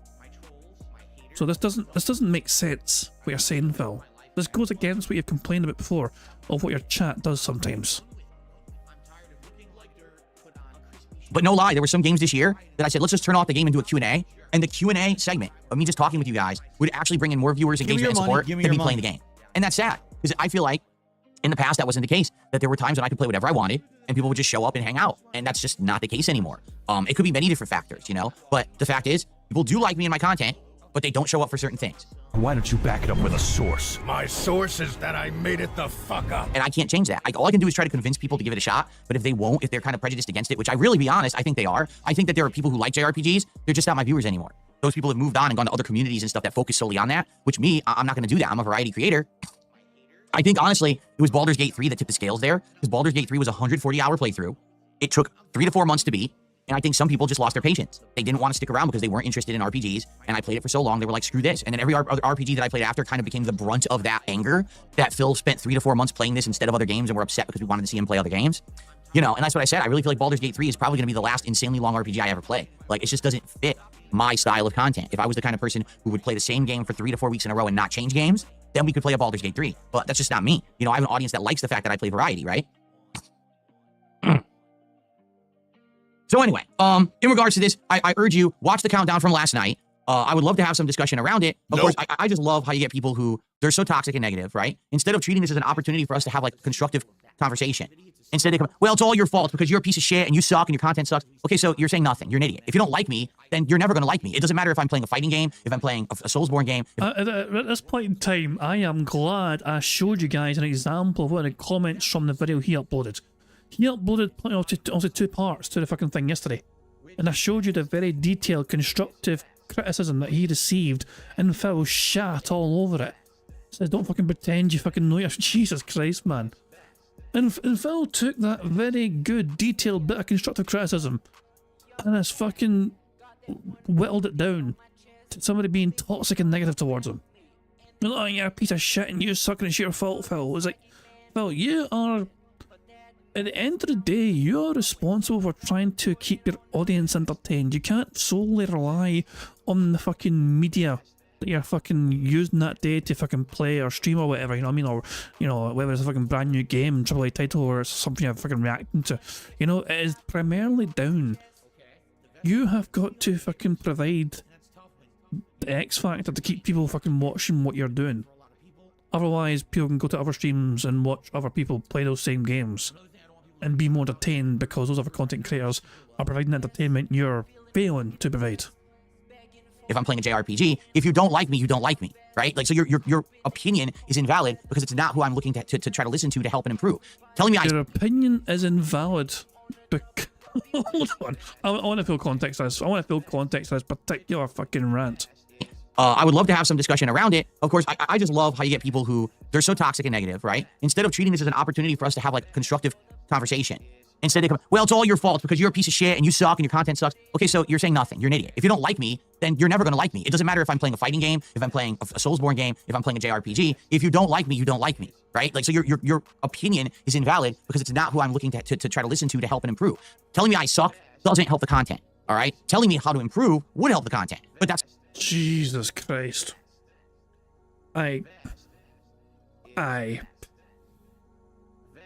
So he only wants feedback if you're going to fucking blow smoke up his arse and tell him he's the best. He doesn't want any feedback which implies that he has erred in any way whatsoever. Anything which fucking paints Phil as to doing something incorrect or wrong in terms of how he conducts his fucking business, he is going to dismiss as idiotic troll comments. That's the funny part. Everyone wants to say, it's your fault. Okay, so what did I do wrong when I played JRPGs? How can I be better? No one has the answer. So then you don't actually have a valid opinion. You don't. Your valid opinion is, okay, I didn't like it, and here's why, and here's what you can improve. That's constructive criticism. That's a valid opinion, not just, you suck. But Phil, you were exactly guilty of this when you fucking lost your top 20 fucking worst playthroughs a year. You kept fucking saying this game was bad, this game was bad, this game was bad, this game was bad, and why? Just because you didn't get money for it? Like, your opinion on why this playthrough is bad boils down to money. And why was that, Phil? Like, Jesus. I just can't. And of course, the other thing is, people who are upset because they want, oh, Rare Tricks, you gifted this up. I'll check in a second. Thank you for telling me. Again, for some reason, the pop-ups on Kick aren't very good, so I keep missing them. Please always tell me when you contribute, and I swear I'll shut that out in a second. The other thing is, you know, in regards to, you know, these playthroughs that fail, or not necessarily fail, but people won't engage with them. So then I said, in 2024, by far, this was the year that I took control of my content. And I said, listen, if people aren't going to show up, they're not going to engage, and they're not going to support a certain playthrough, I'm going to move on. We have many, many options of things to do. It's not like I have a lack of options or content. In fact, I have an overabundance of things to do. So if we try something and it doesn't work, we're not committed to having to do it. We'll go to something else. So now, of course, these people turned it into another negative meme. Oh, Phil only plays games for money and then he wage quits, right? Yeah, Phil, that's like... The fact that you're trying to pretend that is not what you fucking do is hilarious to me. Like, I don't know about you guys, but if Phil just openly admitted that he has to fucking stop playing games that don't get support, he figures, you know, if Phil was transparent about it, I'd have a slight bit more respect about it. But the fact is that Phil pretends that's not the case. He is trying to fucking fool either himself or his audience that he does not quit games because of lack of money coming his way, and he'll keep playing games which gets money. Ladies and gentlemen, can I ask you a question? Can you name me a single business, successful business on planet Earth, that they try something, whether they're creating a product or they're doing a service or whatever it is that they produce, the customers don't like it, but just on principle, they decide to keep doing it anyway? Does that sound like smart business? Does that sound like something an intelligent business would do to stay afloat? Let's just keep doing the thing that no one wants and is failing. I love it when I go to example of business here, and as soon as I turn up, they fucking beg in my face. And yeah, there's plenty of examples of businesses apparently doing that. Meta, YouTube, Amazon. There's 3 examples right there. Microsoft and Apple. Yeah. Twitch. How many... I feel like a lot of people, even people who use Twitch, who rely on Twitch to kind of, you know, to help pay some bills. I have a feeling that some people hate using Twitch and hate the fucking platform, but still, like, use it anyway. You know what I'm saying? Because it's a necessary evil, whatever, you know what I mean? No, right? Like, could you think of any business that would do that? No. But because I'm doing it, it's not good, right? I listen to the feedback of my audience. If they say, listen, we don't want to see Final Fantasy VII Rebirth, move on and do other stuff. Okay, so I stop playing. He quit. He's a quitter. He only plays for money. I'm running a business. This is not Phil is a millionaire. You're running a business into the motherfucking ground. Because I won the lotto or I have rich parents or something. You know what I mean? And streaming is my hobby. No, that's not the case. It's my job. It's what I do to support my family. It's what I do to maintain a living, to pay for the mortgage on this house, to keep this set going, to keep the, you know what I mean? I need to be successful. It just doesn't make sense. When you But Phil, you're not successful. That's the issue. Like, you want to pretend you're fucking a successful fucking boy doing this shit. But when you've got like one person who is funding like 95% of your income, then is that really a sustainable fucking business model? You know, it's like, let's just, can you imagine? It's like, let's use a Phil, let's pretend to be Phil Burnell and use a food example, okay? Let's pretend there's a new fast food place opened up, okay? And this new fast food place has some interest, it has some customers, it has some traction, but they have one particular customer who orders a lot more food than everyone else. You know what I mean? So basically, the business thinks they're doing fantastically fucking well, but it is all the sales numbers, like 90% of those sales numbers are from one individual. Does that sound like a very sustainable business? What if that person just stops going there for a little while? What if that person just fucking dies? You know what I mean? Where is it? How will they survive without their support? You know? It's like you Phil, you've got to think long term, pal. You've got to fucking think organic, long term goals here. You can't just fucking hope for a quick fucking buck of someone carrying you over a fucking finish line pretending everyone loves you. Because one person gave you fucking 90% of the fucking money you got that day. Again. Criticize me like that, it doesn't make any sense at all. It's called moving the goalpost, right? So previously, if I played a game and it wasn't working, but I stuck to it, for example, Like a Dragon Infinite Wealth, that absolutely happened. People were saying, we don't like it, do other stuff. And I said, well, listen, I like it, I'm going to keep playing it. I played it to the end. I got nothing but complaints from mainstream viewers the entire playthrough. They're like, move on, move on, move on. No, I'm going to stick to my guns and beat it. So I beat it. I get told I've done the wrong thing. You really screwed up. You should have been doing other stuff. You should have dropped the game. Detractors didn't say that. I don't know a single detractor that said that Phil did the wrong thing by sticking to Like a Dragon. You know, Phil played a game and he completed it, and it spawned a whole bunch of fucking. This game's based on my life, for real. It's just like me. Never had a spoon rant. So then when the next game comes along and the same thing happens and I get the same feedback, okay, I'll listen to you. I'm going to drop the playthrough. You're doing the wrong thing, Phil. You should have stuck with it. Wait, what? Yeah, you rage quit that game. What's wrong with you? Huh? See? So it doesn't matter what I do at all. I'm always in the wrong.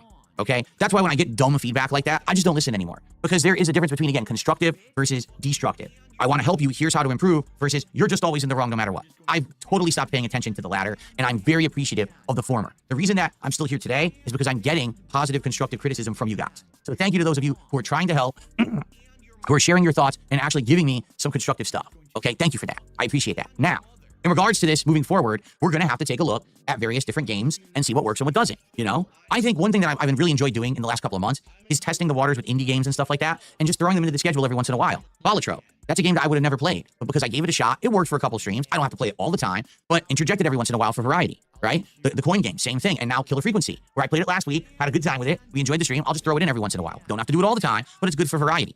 I like that. I like that flexibility, and I'm glad that I'm doing stuff like that now. And I think that seeing that you guys have suggested, you know, these kind of games, hey, try them every once in a while. This has been a great new thing for the schedule and for the gameplay we're doing, and I really like that. And I want to keep doing that. If there's other indie games and things that I'm missing out on that you guys think would be great for me to try, please continue to suggest them. Please continue to remind me of them. I would like to try those out and throw them into the schedule when I get the availability for that. Who fucking cares? Make the bad man stop. So, thank you for your honesty for those who actually care.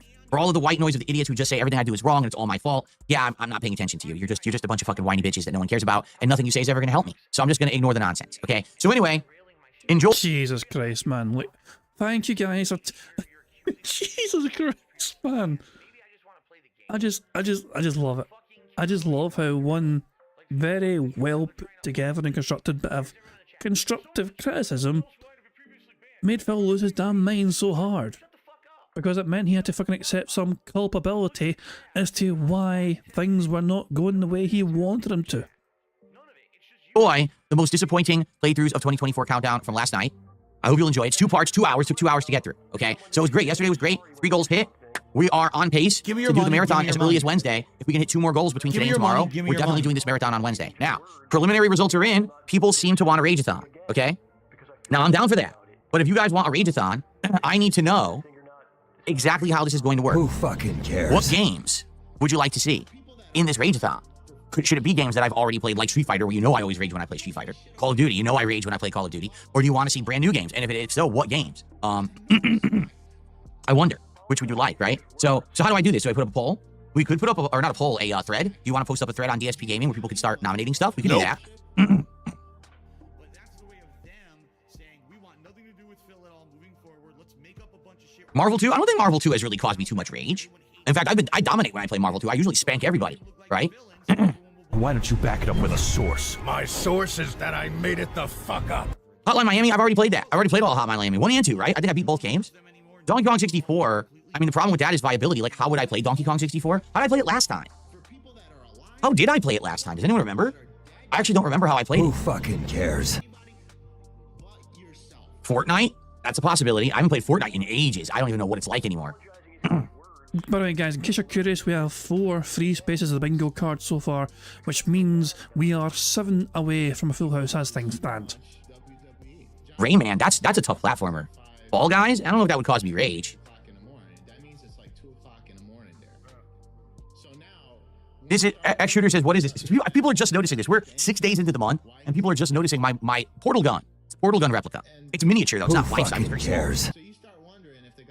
See? Doesn't work either. It was supposed to work. You put batteries in it, and I put batteries in it, and it doesn't even turn on anymore. I think it used to light up orange and blue if you held the button down, but now it doesn't even work. But yeah, it's over a decade old. And I never really used it for anything, but there you go. Portal gun replica. Jesus, man. No. Like, it's just, to me, it's just funny. Like, he was holding that. Doesn't work. But yeah, it's over a decade. He was going to shoot himself in his face with his own gun. Wait, hold on. I feel this is screenshot worthy. Phil pointing a gun, portal gun, at his own face. So hold on a second. I wasn't planning on trying to get screenshots today. By the way, I'm not. There's no bingo tomorrow. Phil's not doing a podcast tomorrow. There's no bingo tomorrow. I was contemplating trying to do some sort of bingo version of whatever the fuck this thing is going to be tomorrow with fucking Triple P. Nah, I'm going to just see what it's like first, you know, and see if it's, you know, I'll let Phil do it first, and then we'll see if we can fucking make a bingo of it afterwards. Also, let's get rid of the fucking chair. Like, why do we see the chair? We don't want the chair. Go away, chair. This chair making me re. Go away, chair. And also down here, there's fucking not about a chair here. Just go away. That should be that. There we go. Good stuff indeed. Let me throw this in the member Discord, and members can enjoy it to their heart's content.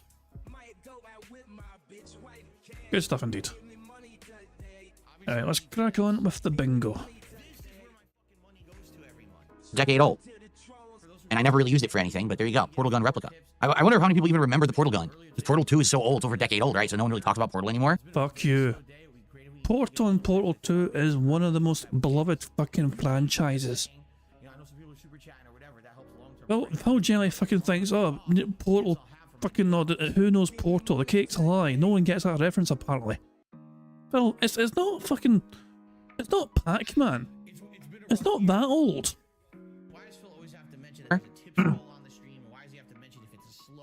It's just a shame that Valve forgets about all their games, right?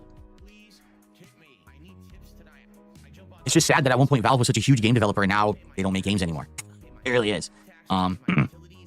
Phil, you're only sad because your selfish little ass wants to fucking play more games so you to monetize off. You're not fucking sad Valve stopped making games, you're just sad you fucking stopped being able to fucking make money from the new things they can fucking create for you. So I don't know, like, what do we do? Do you guys think I should post up a thread on DSP Gaming for you guys to start nominating games? Because if we end up doing this like Wednesday, we need to get nominations in right away, you know? Nope. Oh, I know the classic Mega Man games are rage-inducing. That's for sure.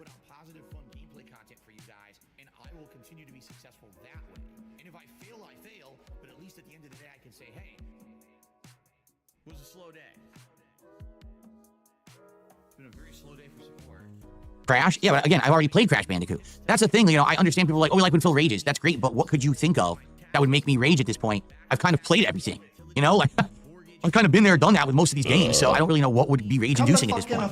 Fuck off. Thank you very much to Brian for popping that 15-month bingo bad membership message, saying hopefully this counts towards a potential free space. Phil is boring as fuck. Oh, tell me about it. Phil is driving me fucking do-long today, man. He's fucking... I generally might prefer watching paint dry. I don't know if Jesus Christ, it's so bad. But yeah, we are 4 either new or renewed members away from a free space. You're the first membership thing to have popped today, so there we go. We're 4 away from a free space in that regard. Good stuff indeed. Remember, 100 likes on the bingo stream as well, guys, is free spaces, and it could be crucial to try and get to a full house. Fine. I know, that's actually quite true. Avarice says, troubleshooting tech issues is rage-inducing. I think the tech issues I've had in the last month have induced more rage than any game recently. Seriously. These tech issues, I just want to get over them. I just want to get past them and be like, have a consistent setup that just works, no problems, ease of use, moving forward. Every day is something new. I'm shocked the leaderboard hasn't exploded so far. Like, that the letters didn't, like, pop all over the screen, fuck up, and, you know, crash the stream or something. Call of Duty Hardcore? We could do that. We could do hardcore multiplayer. Okay, I just want to say something, too. I want everyone to understand. For example, if we do this Rage-a-thon, which it seems like that's what people voted for, that's what they want. Understand, this is not the end of it. Like, people are, oh, now we're not going to get Dino Crisis. Now we're not going to get Mega Man. Guys, this running goals, right, is how we're doing things from now on. Give me your money. So we just hit 50. That's the goal. When we hit 100, it's a viewer's choice marathon. Then it resets. And then we do 50 again, we do another marathon. You see? So this is going to be running all year. We're probably going to do many marathons that are exciting and themed because of you and your support. So you don't have to worry. You just don't have to worry at all. Love how support for Phil's stream has been so fucking slow. Hypnotic Jinx has had to fucking do another $20 super chat to fucking bump up the numbers some more. What is fucking shit? I donate and never try to dictate what you do. I enjoy your take on any game you play, and we all have a good time watching it, so stop saying whales tell Phil what to do. But whales do dictate what Phil does, though. Like, if a whale was there for every stream from Marvel Rivals, that game would still be fucking getting played right now on Phil's fucking content. Where were all the fucking whales when Marvel Rivals were getting played? Where are the hottest games right now? You know? So, you're fucking factually wrong there. OIC / Lisa Lou / Ironic Jinx / Iron Chef Sakai / insert other alias here. Okay.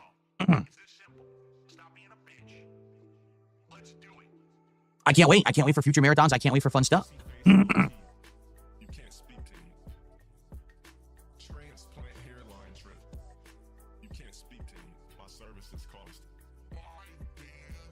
don't know. What do you think? Should we do a thread right now where people start suggesting games, or I don't know? Nope. What do you want to do? Yes, that's what I just said. I said at 100 we're going to do viewer's choice. I was not listening. Who fucking cares?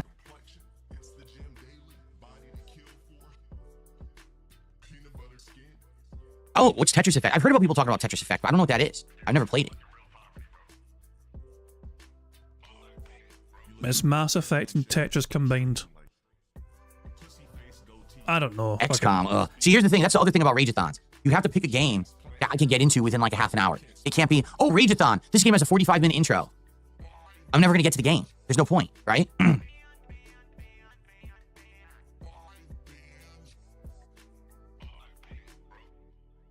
Well, Drew Corporation says maybe you should wait for the weekend for the marathon. Number one, Saturdays are my day off. Okay, that's number one. Number two, people don't want to wait around for the reward, especially if, for example, let's say today we hit 1 goal. Let's say tomorrow we hit 1 goal. Give me your money. If I wait till the weekend for the marathon, give me your money. Why would people want to keep going with the goal? Give me your money. Like, well, you didn't give us our last reward, right? I do have to kind of give you guys the rewards really quickly, within a few days, within reason too. Obviously, if there's a reason why I can't do a special event right away, but in this case, I think we want to do stuff timely, right? Or else, well, let's say, for example, we hit the goal. Oh, I'm not going to do the marathon until Sunday. Okay, so now we have 3 more streaming days. Give me your money. People are going to be like, well, you didn't give us our reward. They're going to be upset.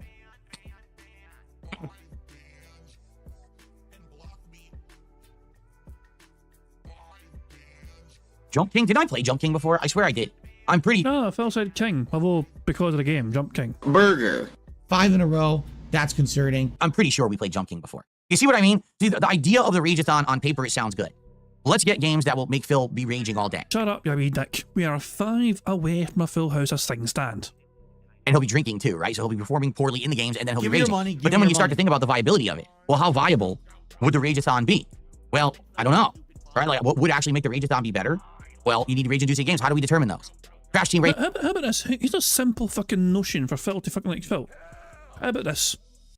You try and complete Minecraft. Most people, it's not that hard to complete Minecraft these days. You know what I mean? Like you fucking try and get get some good gear, iron gear. You don't need fucking iron gear, you know what I mean? But get some good gear, get some irons, get some diamonds, get to the fucking nether, you know what I mean? And get some blaze rods or whatever, not shit, you know what I mean? And then you kill Enderman, you trade with villagers, not shit. Just that kind of shit, you know what I mean? Then get to the end and kill a dragon, boom. Phil has never... The furthest that Phil explored in Minecraft was he got to the nether one time. He was in the nether once. And he wasn't sure what to fucking do. And he was trying to build a little bridge or whatever. And he died. He's like, I don't want to go back in the nether, I'm going to die. And like, Phil, big fucking deal. Like, Jesus Christ, man. So Phil got scared in the nether in Minecraft and never went back. And basically fucking streams resorted to fucking him fishing while letting Papa Vera build things for him. I already played that. Jump King, I already played that. You want to see something original and different and fun that I've never done that's going to cause rage. I've already played a lot of these games. Of course, bounties are for fun, little crow. Again, I can't make anyone do anything. This is Here's the funny part, because if you guys haven't noticed this morning, and this has also been going on, it's all the tractor shit. If these people think I'm dumb or something. So here's the new thing. Well, Phil, you have a bunch of whales, and these whales come by every... Yay! He said whales! Shout out to Wales. There are other countries in the world too, but Wales is quite a robust one. Think I'm dumb or something. So here's the new thing. Well, Phil, you have a bunch of whales, and these whales come by every day and they support you. So you should just let them dictate everything you do, because then obviously you'll stay in business, right? And here's the funny part about that. If you have an issue with people who like my content and come by and support it. All right. Number one, I know you're jealous. It's just the truth. You're a jealous motherfucker who wishes that you had someone who liked you and your content and would actually come support you. That's the only reason you have an issue with someone coming by and being a big supporter of my content. That's number one. Okay. Number two, then if that's the case, then why don't you contribute too? Think about this, right? What? Give me your money. That was he's asking fucking detractors to fucking give him money too. Well, using your own logic, you keep fucking saying you got to fucking make sure you do what's best for your business, okay? Logically speaking then, your whales should actually dictate what you fucking play then, because they are the ones who are sponsoring you. Let's fucking not cut around the bush. Iron Chef Sakai has essentially sponsored your content in the last like fucking couple of weeks. Let's not beat around the bush here. It's not just fucking somebody coming along dropping a bit of support along with everyone else. They have essentially become the main sponsor of DSP Gaming and the content that is produced and the goals that are fucking hits. Because of fucking Iron Chef Sakai, Phil got to eat a burrito and complain about it. Isn't that wonderfully robust? Right? If the issue is that there's a bunch of people who come by every day and they support, but it's only a small group of people, well then don't you think that if others supported, then it would negate that? Instead of sitting around and whining and complaining and saying, oh, I'm so upset that just a small group of people support Phil, then if you came by every day... Phil, we're not upset. This is, Phil, we're just factually observing. Are you upset about us observing something and factually commenting on it? It is a fact that you are held up by a small handful of whales. That is like 99% of your support is from a literal handful of people. That is not detractors being evil and cruel and mean. That is a factual observation. Prove me wrong. Prove me wrong, Phil. You can't, because you know it's fucking true. And it's fucking hilarious to us. Let the whales run the show. Because they're the ones that are fucking funding this fucking shit show. Sitting around and whining and complaining and saying, oh, I'm so upset that just a small group of people support Phil. Then if you came by every day and you said, well, you know, I'd like you to do something different than what you're doing, you know, and here's $5, you know, to show you that there's effort towards that we would actually support other things than just the things that your whales come by to support, right? Then maybe it would change that. But instead, people just sit around whining. Like, these people on the internet are unbelievable. I swear, these are the most miserable people. They can't be happy for anyone. They can't enjoy anything. Instead, it's just how everything around them is wrong and unfair and, oh, deride it for this, bring it down for this, tear it down for this. Nothing has a point. There's no point. Even if I have 5,000 people today who give me... Nothing has a point. I fucking took a dark turn. I turned into a fucking therapist yesterday, and like, I'm not a... Nothing has a point.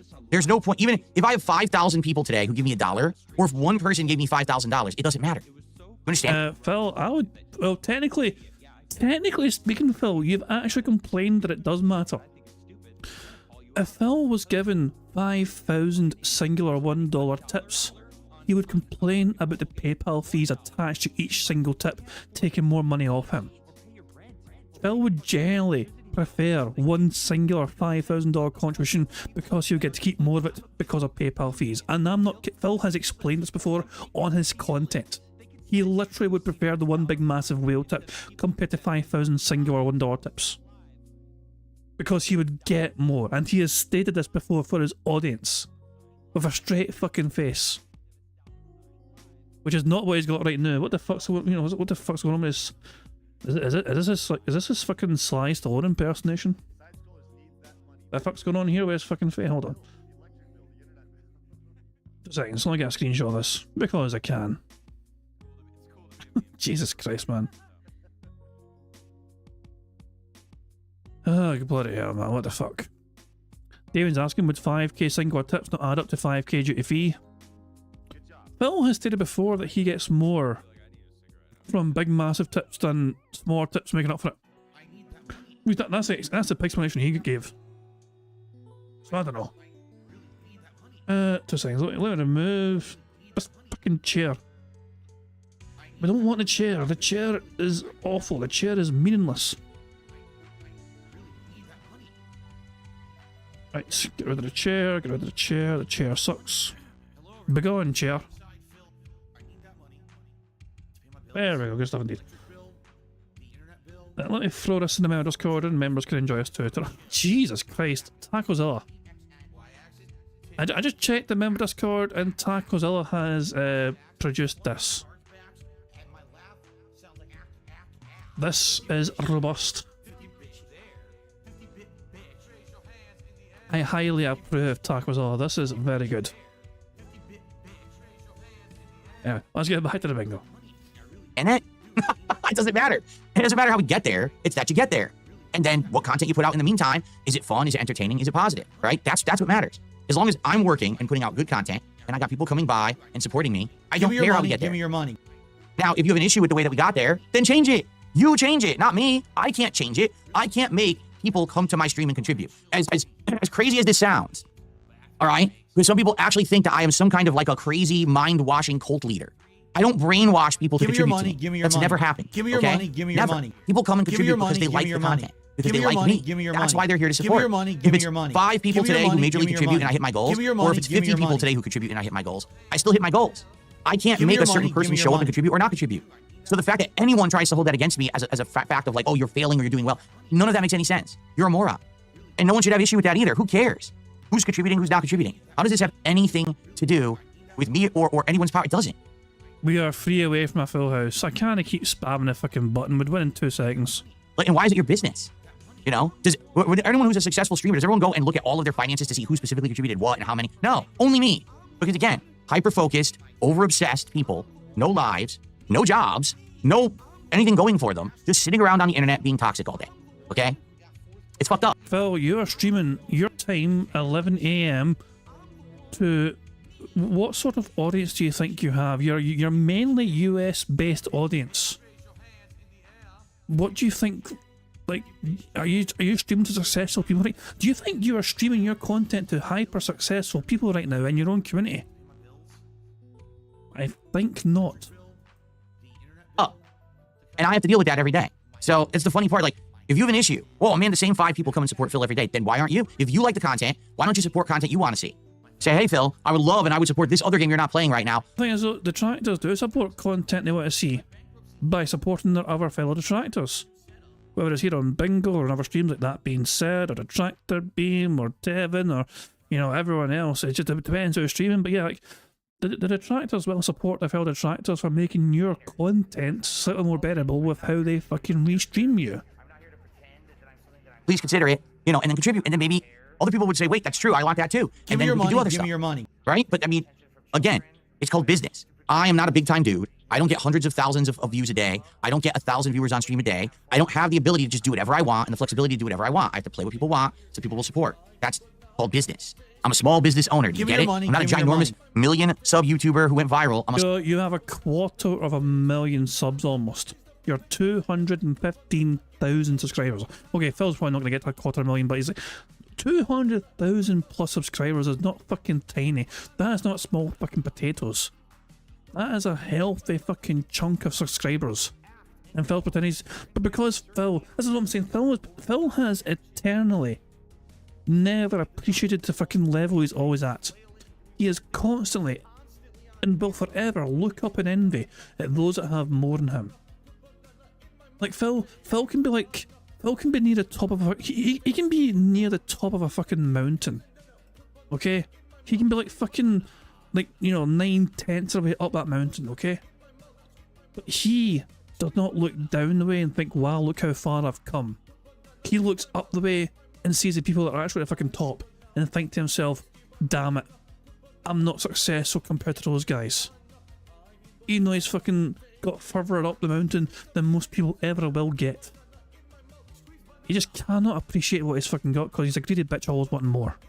Small time dude, and I'm happy with that. But that's very different. And I'm tired of these morons who think that they know everything, who know nothing, or because if they knew anything, they'd be successful YouTubers. And they're not. So instead, they just sit there, they're miserable. That someone would come by and support me, right? So anyway, can we get back on topic now instead of listening to morons? That'd be great. I would love to know what we should do for this Rageathon if that's what we're doing. Right? Totally. I'm down for that. All right, I'm being told that I need to do shout-outs, so let me take a look. I was trying to stay on topic, but I'm being told that I need to do shout-outs. Okay.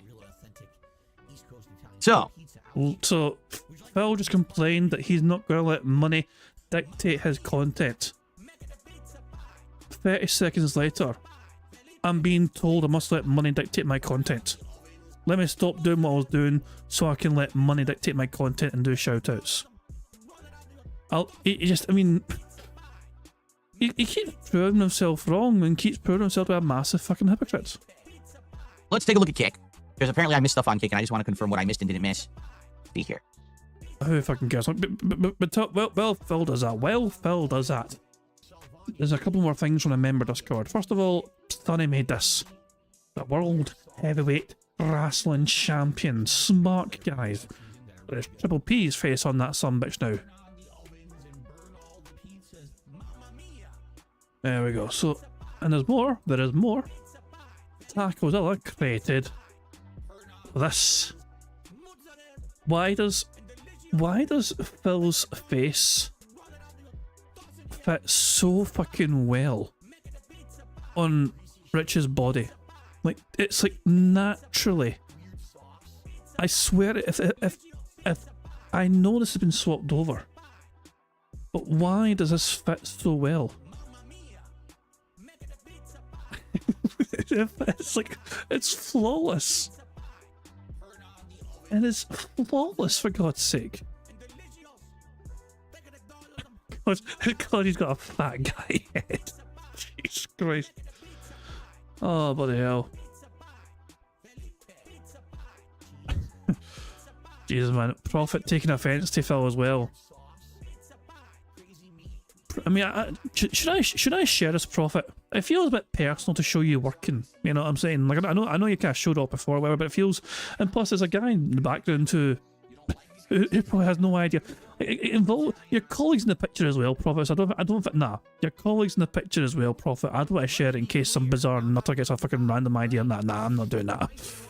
Prophet gave me a picture of him, and the caption was, "We don't have jobs, and where the fuck am I?" And it's Prophet at his job. Yeah, I mean, working away with her, but he's got a colleague in the background, and I feel like if I share it, and then that's the owner of the company, he knows about Phil. Oh, fuck it then, why not? Jesus Christ, then fuck it.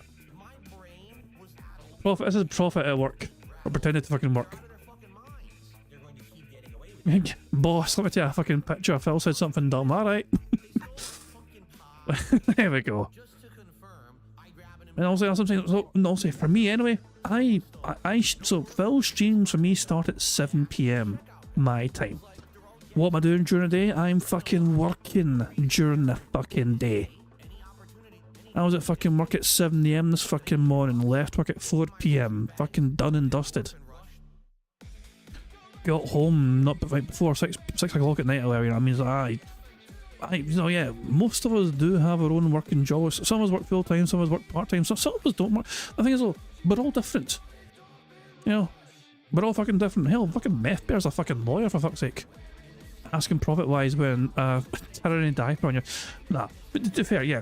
Clearly, when you're working with wood, you want to fucking have protective like stuff on your face. So you don't want to fucking have sawdust on your fucking mouth, where you know. So this is not Prophet fucking doing the whole COVID face protection stuff. In this case, it's just like, yeah. This is clearly, like, you know, to protect yourself from fucking inhaling sawdust. That's a wee bit mean, but fair. Real men get lumberlong. Jesus Christ. Well, that's a claim, and when it's time to claim, Meth better be a lawyer. You know he specialises in, like, other things. Yeah, yesterday on Kick sucked. Yesterday, no contributions on Kick. Wow, zero. Give me your money. I had zero contributions on Kick yesterday. Yeesh. And okay, Rare Tricks did gift a subscription this morning. Thank you, Rare Tricks. That's what I missed. One gifted sub from Rare Tricks. Okay, let's get that up on the leaderboard. And thank you, Rare Tricks. Again, my apologies, because Kick does, for some reason, Kick isn't really working well with the pop-ups and stuff. It used to be more prominent when someone contributed, and now it's not. So now I guess I just have to periodically go check manually to see if anything came in. It used to be way more prominent when people contributed over there. Now it's kind of like it's hard to even see when people are gifting and stuff, unless there's like a ton. Like if someone drops a bomb of 10, it's easy to see because the whole screen floods. But when someone gifts like 1, it's like gone in like seconds, and I don't even get to see it. So thank you so much, Rare Tricks. My apologies. I didn't shout it out right away. I didn't see it. We got a couple of tips that have come in that I need to shout out. Jinx is saying that there's no mods on YouTube. Yeah, you know, it is what it is. Some days we have mods, some days we don't. I'm well aware that there's morons in there saying dumb shit. But as you can see, I'm running the show. I'm not really paying attention to it. If you see someone specific who's being a jerk, let me know. Tag me and give me their name, and I'll take a look. But I'm just trying to, I'm just trying to pay attention to the show and not pay attention to the idiots in chat. Okay. So some shout outs. First tip of the day is $5.02. Let me go ahead. Here we go. Who fucking cares? Thank you for the $5 tip. Let's read what it says first. Man, what the fuck was this past year? I know your game of the year countdown is today, and I don't typically tip, but I wanted to offer my 2 cents and $5. Did we get a single game in 2024 that was genuinely new and good? There was a gazillion sequels. There was a metaphor, and I guess, but that is just kind of like medieval Persona. The Indiana Jones game and Marvel Rival games are both cool, but they're basically licensed titles. Black Myth Wukong and Stellar Blade were good, but not that good. Is the best example actually Balatro? Really, a card game? Wait, I've got it. Maybe the best game of the year was a Hermit Crab. What the hell happened to the industry? From Disgruntled... But Hermit Crab was basically, you know, Kiddie Mode lost Dark Souls. You know what I'm saying? Like, so that wasn't new and creative either, for fuck's sake. Grammar. Disgruntled Grammar. I mean, yeah, to be honest, like I've talked about, I do feel that last year was incredibly underwhelming for games. I just, I feel like the industry let us down when it came to all the big releases that we were hyped for. Most of them weren't very good. Or if they were just underwhelming. Games that were question marks, like Star Wars Outlaws and stuff, just weren't very good. And then we did have some solid entries. We had some shocking entries. See, the thing is, I don't really want to mention it because tonight is my top 10 best playthrough, or excuse me, top 20 best playthroughs countdown. So I kind of don't want to spoil what I'm going to say are the best things of the year. Definitely Another Crab's Treasure, which is what he was referencing, or she was referencing there, is definitely one of the games that I thought was one of the best of the year. But it was just a bizarre year where most of the good games were RPGs, but it's hard to recognize a good game when there's another 17 of the same genre that came out in the same year. It's just oversaturation. So you couldn't really enjoy the best games because they were too similar. So then what's left? Underperforming game, disappointing game, woke game, joke game, yeah, it was just a weird year. I really hope 2025 is better. Listen, I don't mind hanging out with you guys and playing indie games and having a fun time. I really don't. Like Balatro, Coin Game, Killer Frequency, smaller style games such as Another Crab's Treasure. I'm down for playing those games with all of you and having a good time. But man, would I like to have a year where we actually have some big games that are good, AAA games that don't suck? That would be nice, because that's all I used to play. I used to only play AAA games, and it used to be great. And now it's like the industry just doesn't support it anymore. The games that come out are freaking just really disappointing. Okay, I received a $2 tip. This I completely understand. I can't contribute publicly because your detractors spam my old YouTube channel, and so I had to delete it. Yeah, and I'm sorry to say, this is the problem with being mass harassed and stuff like that. Like, it's funny because people say to me, well, Phil, the reason that that you're not a big YouTuber is because you don't just play whatever you want. Well, I can't play whatever I want because then I don't get support, right? I have to play what people want. Oh, well then, you should just become mainstream popular and then you can play whatever you want. What? What are you even talking about? How could... Why don't you back it up with a source? My source is that I made it the fuck up. Could I ever become mainstream popular? There's literally a group of people who are so unhinged, who are so antisocial, they are sociopaths, that if someone just happens to find me in my content, a newcomer, and they come to the channel and say, hey, I want to hang out for a few days, and they do, these people then stalk them. They go to their social media, they go to their YouTube page, they go to everything, they leave nasty comments, they fucking do everything they can to harass them. Does that have anything to do with me? No. That has to do with a bunch of obsessed, crazy people. And so you should just become more popular. How would I do that exactly? When anyone who's new even shows up and shows a tiny piece of... I pressed the wrong button, goddammit. I pressed the wrong button. Ignore the bubbles. Get him, Jasper. Good cat. I pressed the wrong button. Damn it. That's what you'll see if we get 100 likes. God damn it. Been a while since I pressed the wrong button. That's the first button mispress of fucking 2025. God damn it. Son of a bitch. Oh hell. Damn it. I forgot I was on that page. I think it's like that button. That bubbles button is on a separate page on my Stream Deck. You know what I mean? But it's positioned where I usually rant. I might need to move that button. So I'm definitely if I can move that button. I'll swap that over for like the fucking like fucking inflatable fucking crown. I'm going to swap where the bubble thing is for that crown. Jesus. Or maybe spooned, Oh, fuck me, man. Jesus Christ. I derailed myself so badly I forgot what I was going to fucking say. Hold on. Load of mind. Does that have anything to do with me? No. It has to do with a bunch of obsessed, crazy people. And so you should just become more popular. How would I do that exactly? Have you tried not being a dick? Yeah, dick. When anyone who's new even shows up and shows a tiny piece of positivity, they get harassed by crazy people. So how could I do anything to fix that situation exactly? You have to understand it doesn't matter how much I change for the better. It doesn't matter, how much, I listen to feedback. It's never good enough for crazy people. You get it? But Phil, you claim you've been yourself the entire time. What do you mean you've changed for the fucking better? I thought you were fucking true to yourself the whole time. Like, listen, look at me now compared to a few years ago. A few years ago where my setup sucked, I was constantly complaining that I was broke and all this kind of shit. Now, everything's different, okay? But it's still not good enough. I'm still a bad person. I'm still doing the wrong things. I'm still e-begging. Yeah, Phil, whether you are broke or whether you have fucking money in your pockets, you are still fundamentally a fucking cunt. I'm still rage quitting. The bar will never stop being moved, all right? So, this is pretty messed up that there's people who just want to come by and discover me, but, oh, this is good stuff, let's hang out. And then it gets ruined by these mentally ill people. But that's the point I'm making. What it is with these people is they've created a vicious cycle. They realize that if they sit around and create toxicity around me, then content gets made. They make money on it. Then I can't become a bigger content creator. Well, you are the source of the toxicity. You know?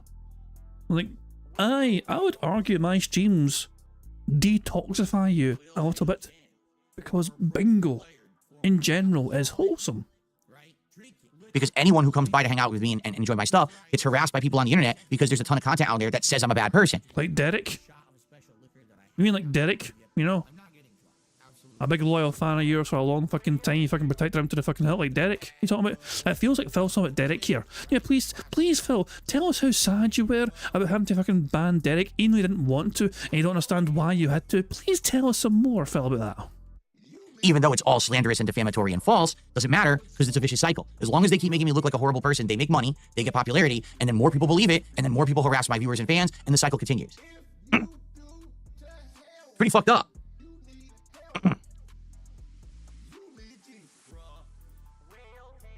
Let's continue.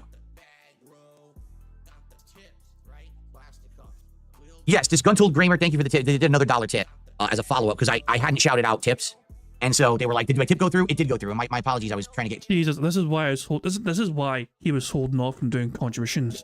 So dumb pricks like that fucking have to keep tipping them again and again. Is this one working? Is this one working? Here's another $1, Phil. Does this one work? Does this one work? Does this one work? Until he's got like fucking 20 fucking bucks, all from the same dumbass who's trying to fucking get Phil to see the message.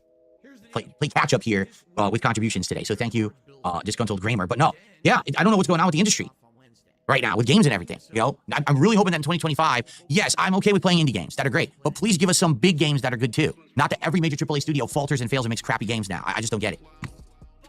Okay. Yeah, and I see now people are talking about it in chat, relative newcomers, people who the last few months have been very supportive and they've all been harassed. It's like, so what did I do to deserve that? What did they do to deserve that? We didn't do anything. We sit here in our lane, hanging out, having a good time, and not bothering anyone, right? Keemstar said it himself. He's talking about review tech and how crazy obsessed he is with me and stuff, right? And he said it his best. He's like, listen, you don't have to love DSP or whatever, but he doesn't bother anyone. So why would you ever care? Why would you harass him? Why would you make fun of him? No one, he doesn't do nothing. Phil protected a goddamn pedophile for a decade. Phil has earned the fucking wrath of others. He sits around and makes his content for his audience. So why would you even bother with the guy? Why would you be obsessed with him? He's right. Keemstar's right. There's no reason for anyone to care except those who like my content. That's it. If you don't like me and my content, I'm not harming anyone. I'm not going out of my way to hurt people. I'm not recruiting armies of children and corrupting them. So what is your problem with me?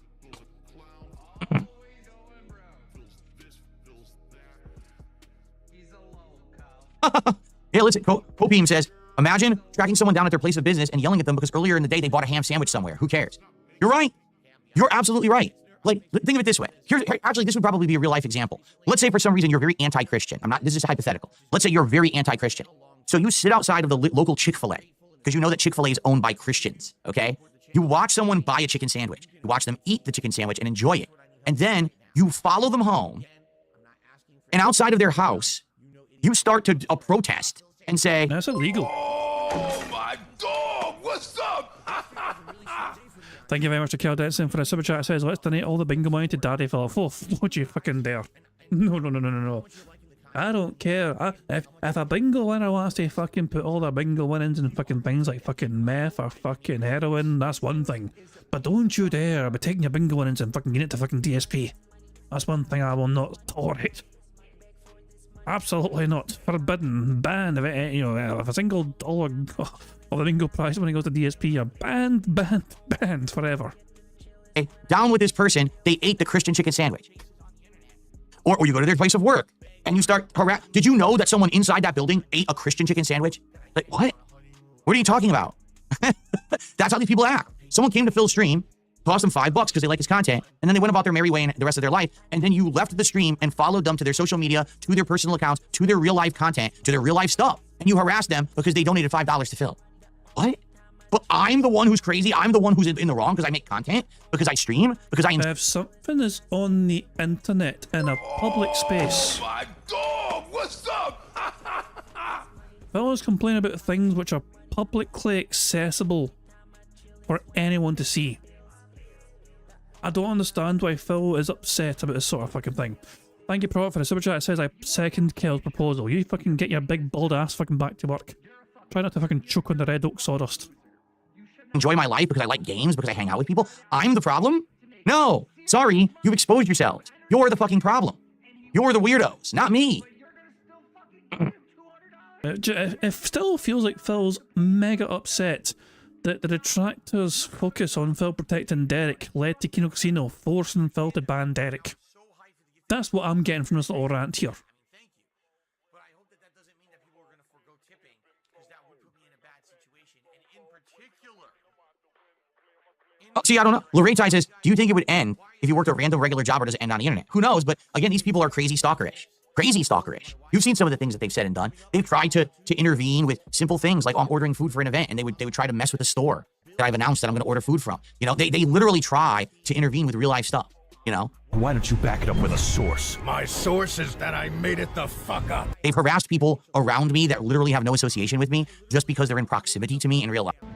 Why would I lie?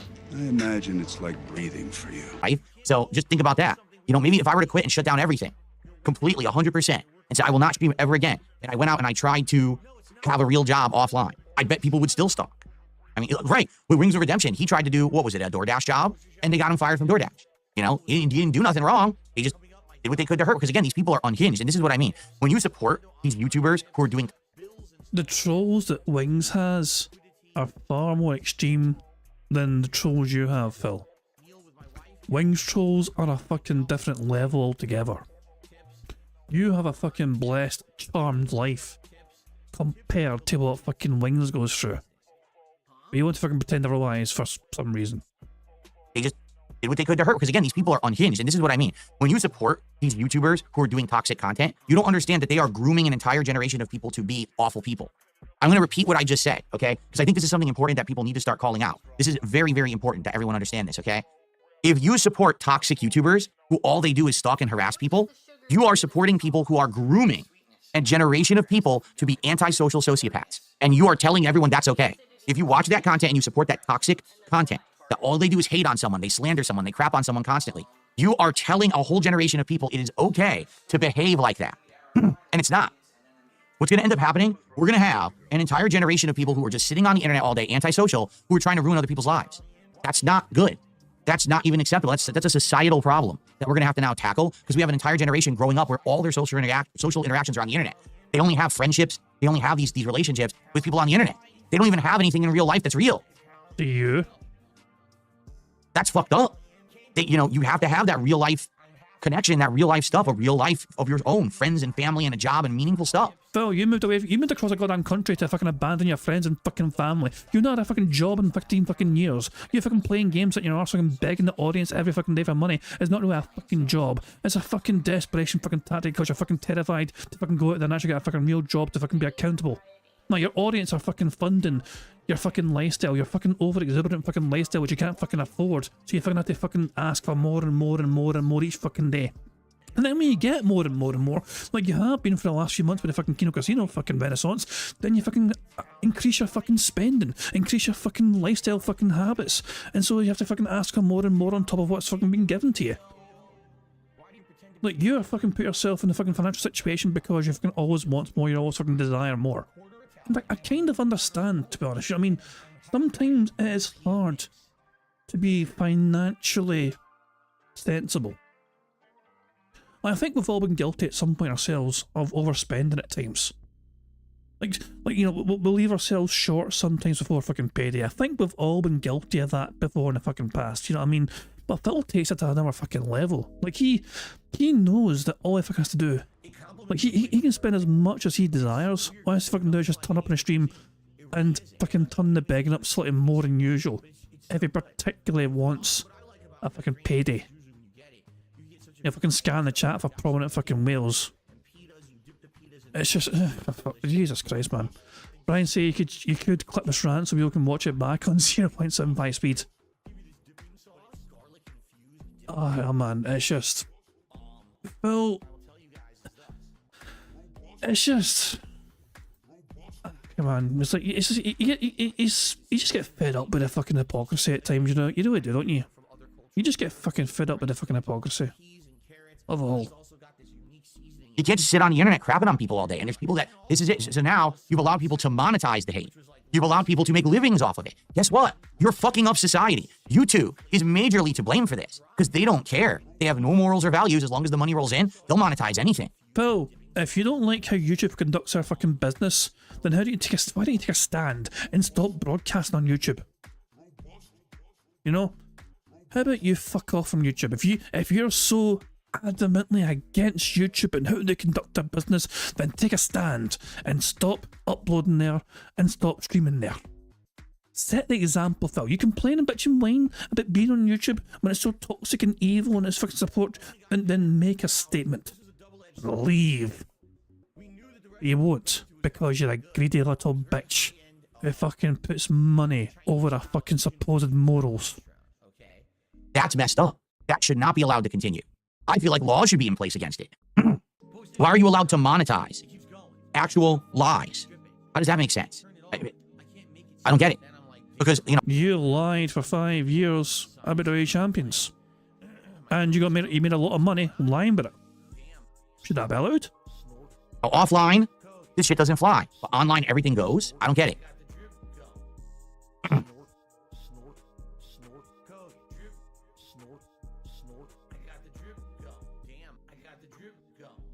I need to win the lotto.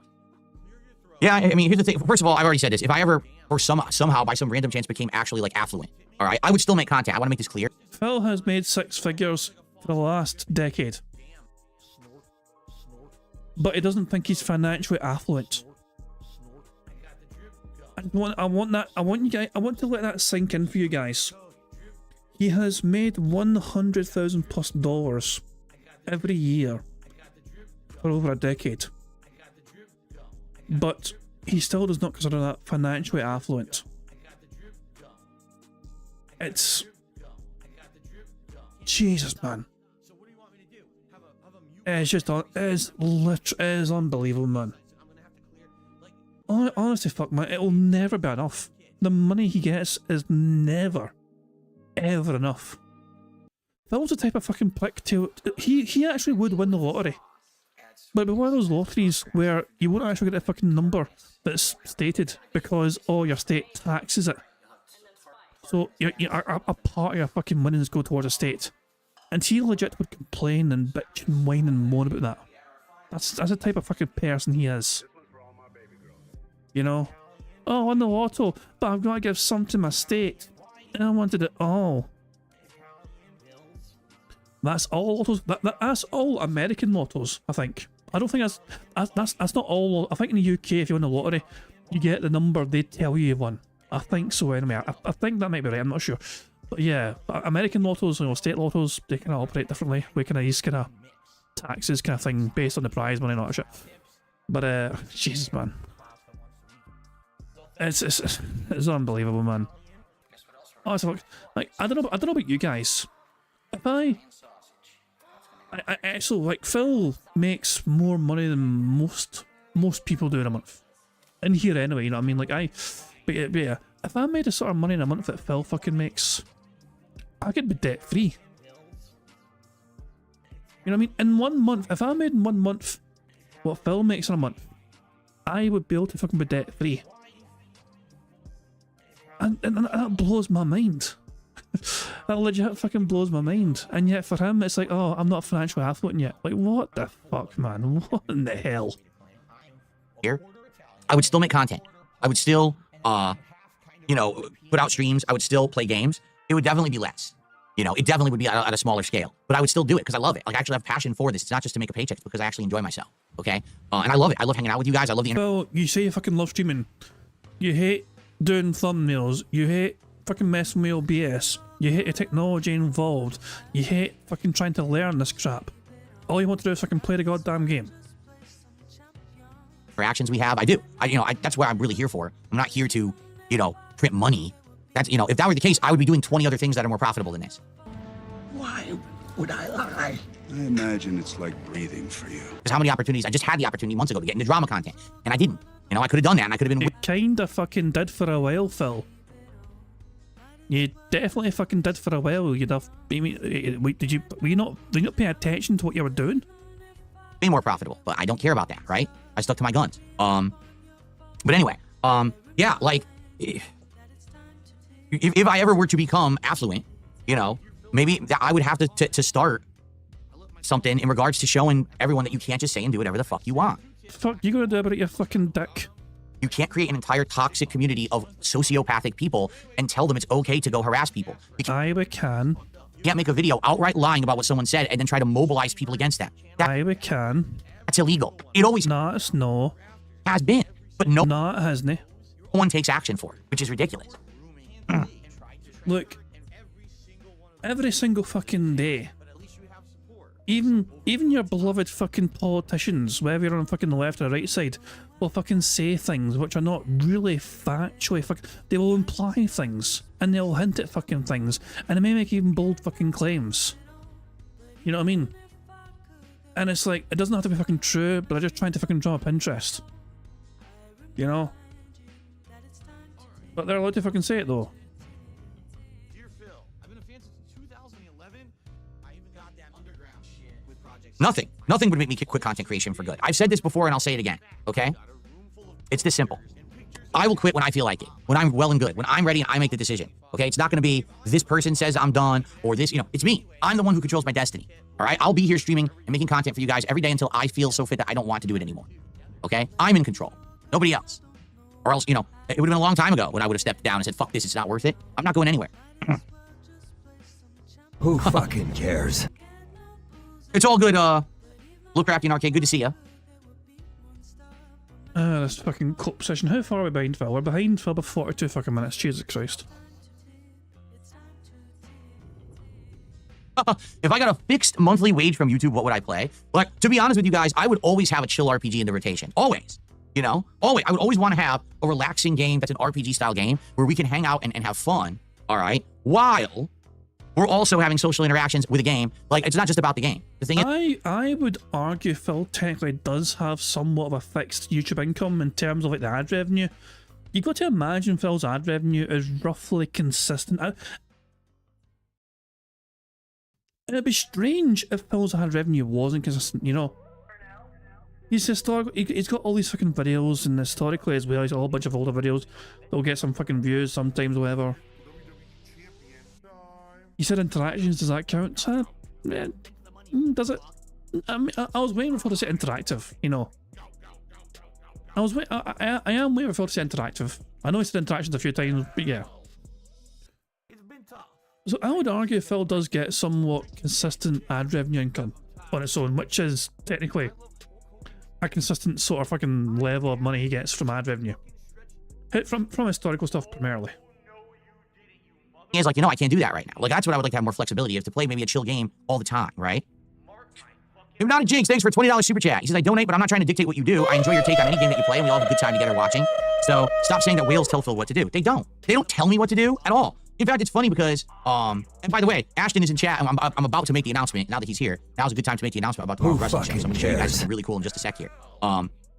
No, in regards to this, it's funny. You ever see someone who's a big contributor of mine coming by and demanding that I play or do something? Have you ever seen that? I don't recall. Yeah. Yeah, we actually have. Remember the King Tut? They precisely did that. And it worked for a while. Because you obeyed the money man. Call. I mean, maybe years and years and years ago, when you had, I just screwed that up. No, I did it right. When you had, guys like that Tutankhamun guy and shit like. Yeah, exactly. We were right. So Phil, have you ever seen something? Yeah, we have. So Phil's asked, have you ever seen anyone do that? And like, yeah, that little bitch. But Phil's like, apart from them, like that, right? And they were like, you should play Street Fighter 5 and shit. But now it's been so long. The people who come by and hang out and support in big ways enjoy the content. And they come by and support it. Like, we had people coming by supporting Killer Frequency, but also fighting games like Street Fighter 6, but also Stalker 2, Indiana Jones. Does any of that sound like a common game? They're all different. They're not coming by and demanding that I play this game or this game or this game. Here's the pattern. When I play certain games like these JRPGs, that's when no one shows up and does the big support. You notice that? That's the real pattern here, right? Baldur's Gate 3 suggests otherwise. That's, if anything, I just feel like they're not mainstream enough. Is there an audience for JRPGs? Yes.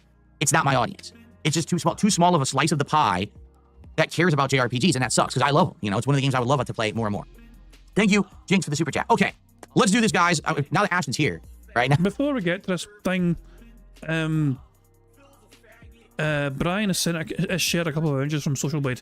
These are Phil's Social Blade images here. Like, so Brian's saying, I'd say the ad revenue is probably very consistent, and this is an example of Phil's ad revenue from, like, you know, this is like Phil's. I mean, it is kind of consistent. It is going down a bit more and more gradually. But yeah, this is Phil's projected ad revenue from, like, way, you know,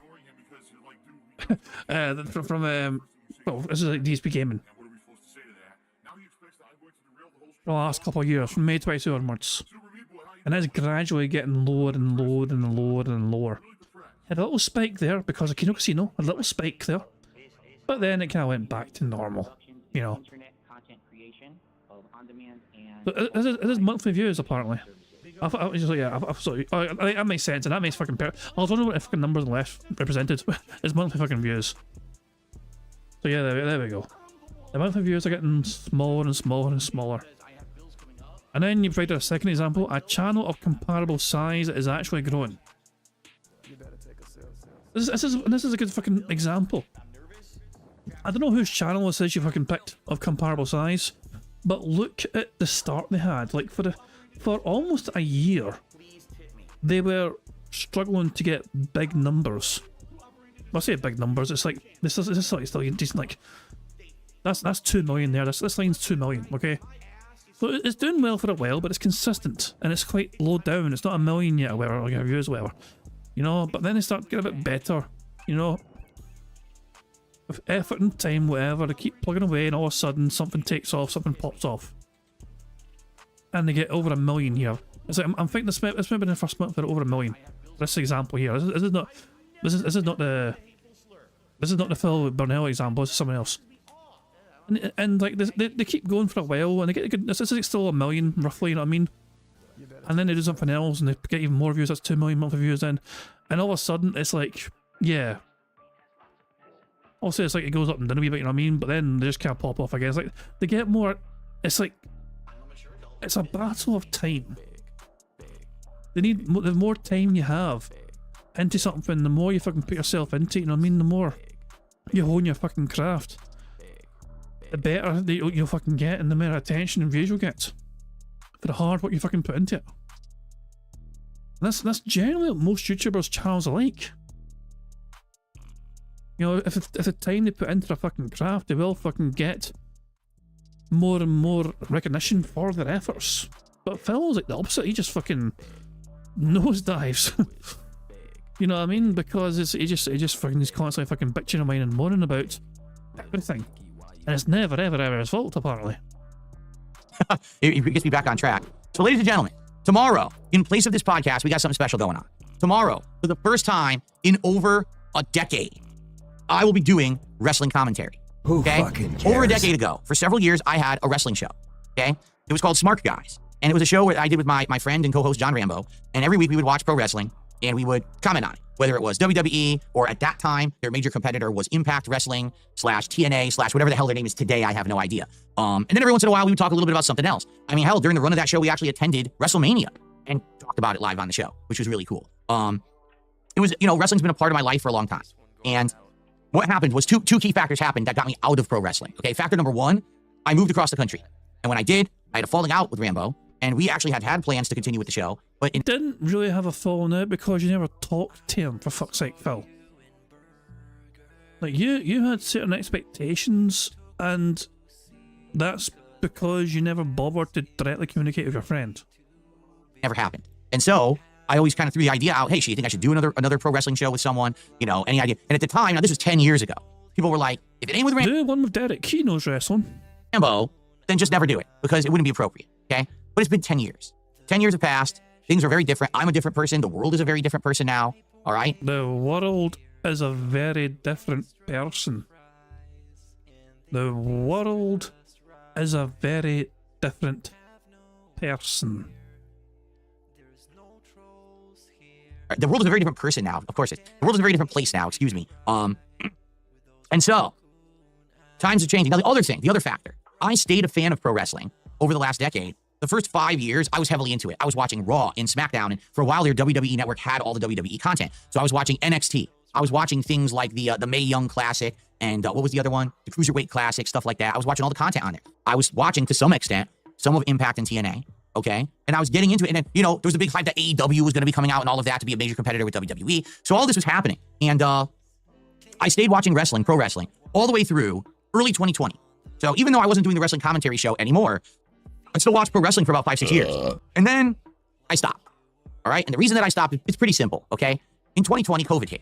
And when COVID hit, pro wrestling changed. No more arena shows, no more big hype. And for me, you know, I remember I was sitting there watching WrestleMania, the first WrestleMania in 2020 with no audience. It was in the Thunderdome, which was just a virtual dome, you know, no cheering and nothing, right?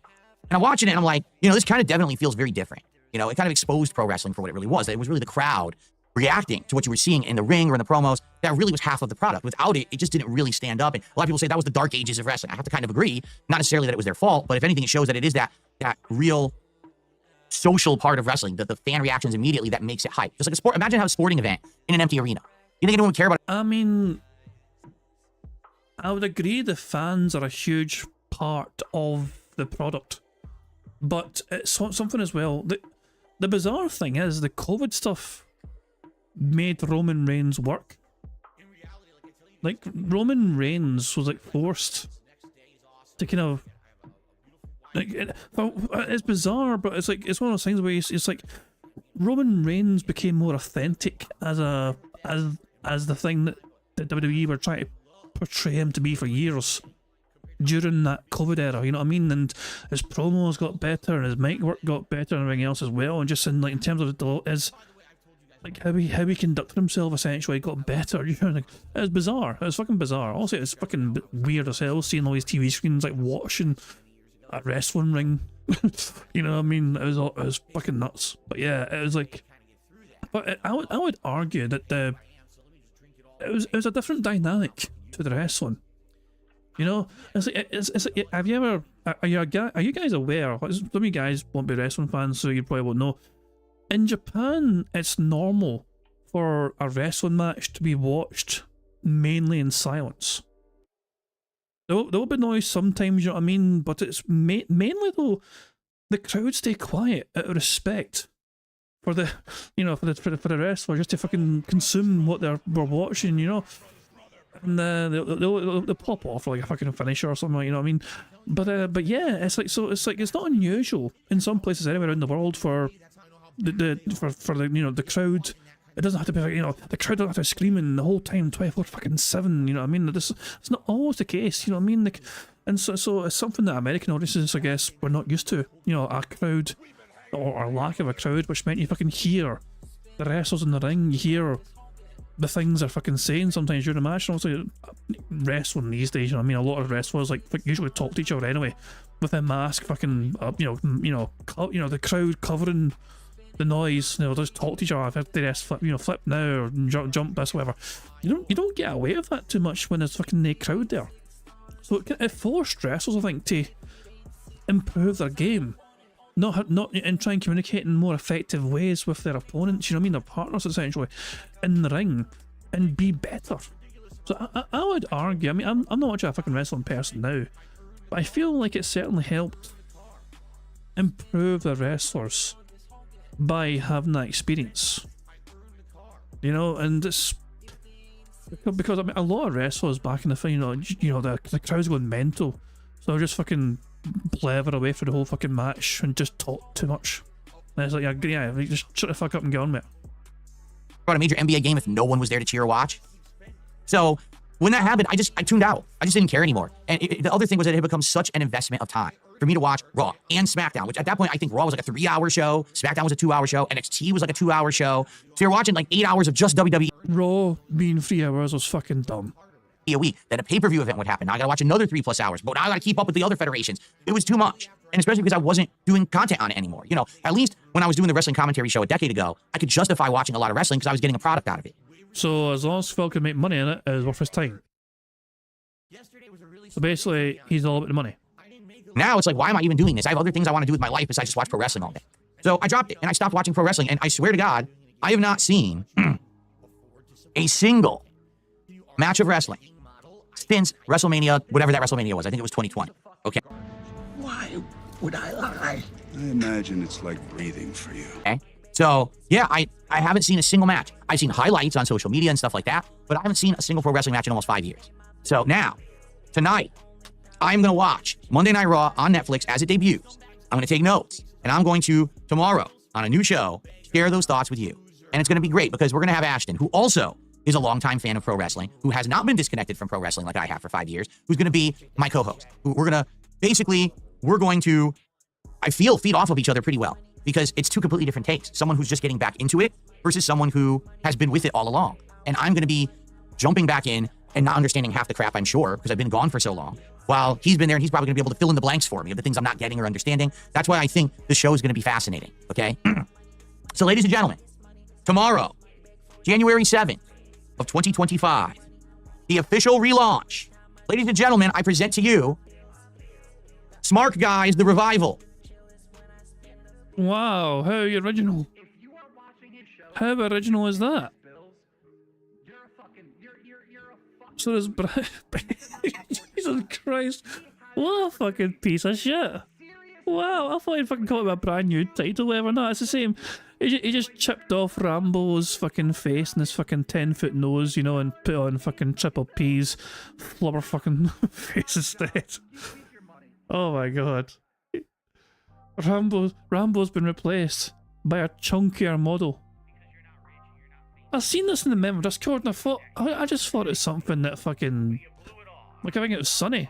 Yes, Sonny shared this in the member Discord and I thought it was something that Sonny made. I thought Sonny made that. That's clever. That's fucking clever. And it was Taco. Taco's all I found the original belt. I see. Oh my god. What the fuck are we looking at here? And so, Jesus, and Sonny had some fun with this as well. Like,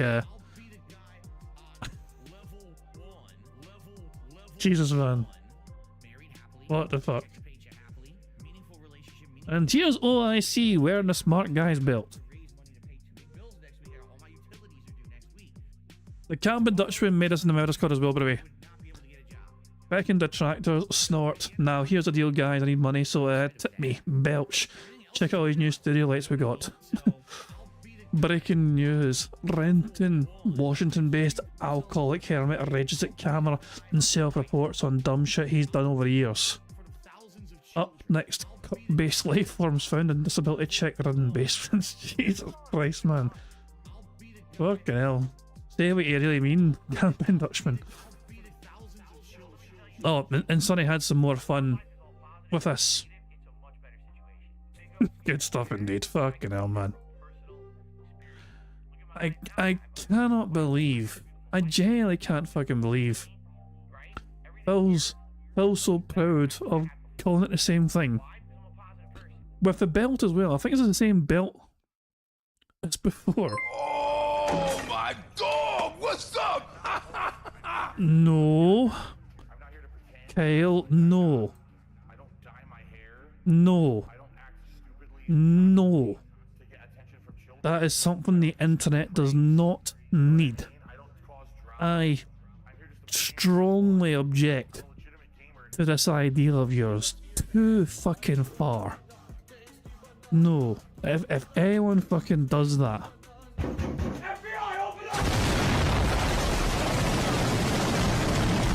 Nah. I ain't for it. I'm kind of curious, so hold on a second here. If I search Smart Guys,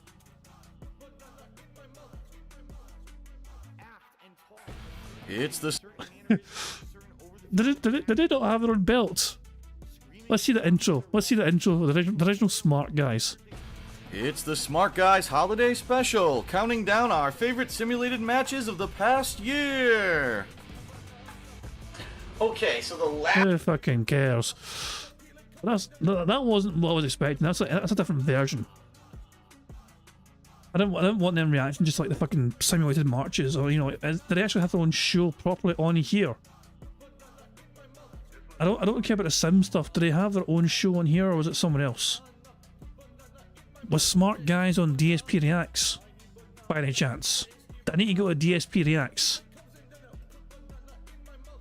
and search for Smart Guys here? Hello, everyone. Shut up, you dick. Yeah, here we go. Here fucking go. The last episode. Actually, no, the last episode. February 1st, 2014. There it is. This was the original title. And it turned into what? This. No, wait, what is it? That. Oh, wait, close these around just in case. So it went from this to this. This was the original title. Why are they wearing masks? Also, like, isn't this mask a bit small for Rambo's nose? It just seems a bit small. Hold on, was that noise from this video? It was. Jesus Christ. Can you post that original in a Discord? I mean, I don't have it. Like, it's this the original noise. I mean, sorry, the original build. This thing. I mean, I don't know how I would. Like, take a screenshot, I guess. There you go.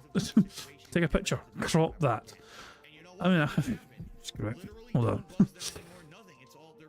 on. Give me a second here. I'll see what I can do. Hold that second. I'll try and work my magic for you. Oh, God almighty. Thank God I got a break tomorrow. I can't. I just... That was just so fucking... I can't be fucked. Hold on. Let me delete some things. Would we delete this thing up here? Because it was a wee subscribe thing was up there, I'm pretty sure. Here's that fucking shit. Is it still there? It feels like it's still there. I don't know. Right, I think that'll do it, actually. Aside from that, I think we're golden. Yeah, let me throw that in the mail Discord. There you go. I done the best I could. This is the original Smart Guys title. Oh, God almighty. So, I can't believe it went from this to this. What the fuck, man? What in the fuck? I feel like Triple P got done dirty here. Like, whoever Dent or Phils was responsible for cropping out Triple P's face, they made sure to include his multiple chins on the belt. It feels like he got done dirty here. I'm sure there's better pictures they could have used for Triple P. For this belt. Oh gosh, so let's see, Phil. Tell everyone about how meaningful this will be. Ladies and gentlemen, I present to you Smart Guys, the revival. Who fucking cares? It's going to be hype. It's going to be exciting. And it's going to be interesting. I think a lot of eyes will be on it because I haven't talked about pro wrestling in a very long time. Who fucking cares? So everyone, I hope you will join me tomorrow, the same time as this show. All right, probably we'll start broadcasting around 11:30ish a.m. Pacific time on DSP Reacts, which is YouTube. Broside is asking why Smark. I mean, I don't know if you're aware. Smark is like a wrestling term for, like, you know, fans who think they know better than marks and all that shit. So Smark it's a wrestling term thing, you know. Fuck it. .com/@DSP Reacts or on my Kick channel, DSP Gaming Real. And I hope that you guys will join me and we're gonna have a good time with it. Now, it's only gonna cover Monday Night Raw, but dependent on how well it goes, dependent on how people like the show, this will then determine what kind of content, how we cover it in the future. You know, will we actually cover more or less wrestling? You know, will it be more federations, less federations? Will it just be Monday Night Raw? Will it also include SmackDown? Will it be pay-per-views? I just found out, I literally just found out that I have AEW on HBO Max. Well, it's just Max now, right? AEW just got added. I didn't even know that. cares? So now that I know that, maybe we can watch some AEW and comment on that. All right. But just to forewarn you, we can't show any footage. YouTube is so strict about wrestling. If you show any WWE footage whatsoever, you get copyright smacked. And we're doing the show so you can watch it. We don't want to do the show and have it be hidden forever. We want people to be able to watch the goddamn show. All right. So we can't watch it. We can't show you any footage. We can't even show a screen grab of the goddamn stuff because YouTube is such a stickler for content when it comes to copyright and WWE. So tomorrow will be a good litmus test, I feel, for if this kind of content can work in 2025. All right. Will we be reading contributions during the show? Yes. Yes, we will. Give me your money. I'll be accepting contributions on YouTube. I'll be accepting contributions on Kick. And ladies and gentlemen, it's a 50-50 split. It's a fair, even Steven deal. All right. So that's how we're going to do it. It's going to be fair. Wait. Does that mean that you're going to give Kino Casino ad revenue money every single month? Or whatever that show makes? Because obviously there's historical fucking money you can make off that show as well once it's on demand. So if it's a true 50-50 split, that means you're going to fucking give Kino Casino 50% of what that fucking on-demand video makes per month. So I feel people that like Ash from his show will be coming over. People who like me from my content will be coming over. It really is a true collaboration effort to see if we can actually get a really cool show going. All right? It's time. It's been But that would be fucking hilarious if that actually happened. I don't think it will have happened. It would be fucking hilarious if that was the case. There was an actual contract signed to make it a 50-50 fucking split. But nah. I feel like if that actually happened, Phil would be upset. decade, man. It's been a freaking decade. It is time to bring this content back and see how it goes. All right? I'm excited for it because I haven't done it in so long. It's something so cool and different, you know? Thankfully, I feel like it'll be more interesting because I've been away than if I watched it all along, to be honest, because I was so burnt out on pro wrestling when I stopped watching. And now I'm actually very interested to get back into it. Okay? So tomorrow, Smart Guys, The Revival, Episode 1. I hope you will all join me for the fun. By the way, Nope. there's probably going to be some technical difficulties because because it's my first time I'm doing something like this. I'm trying a virtual camera setup in Discord so that Ash can see me on camera, but you guys can see me on camera, but it's more high quality. You know, there's probably going to be some tech issues.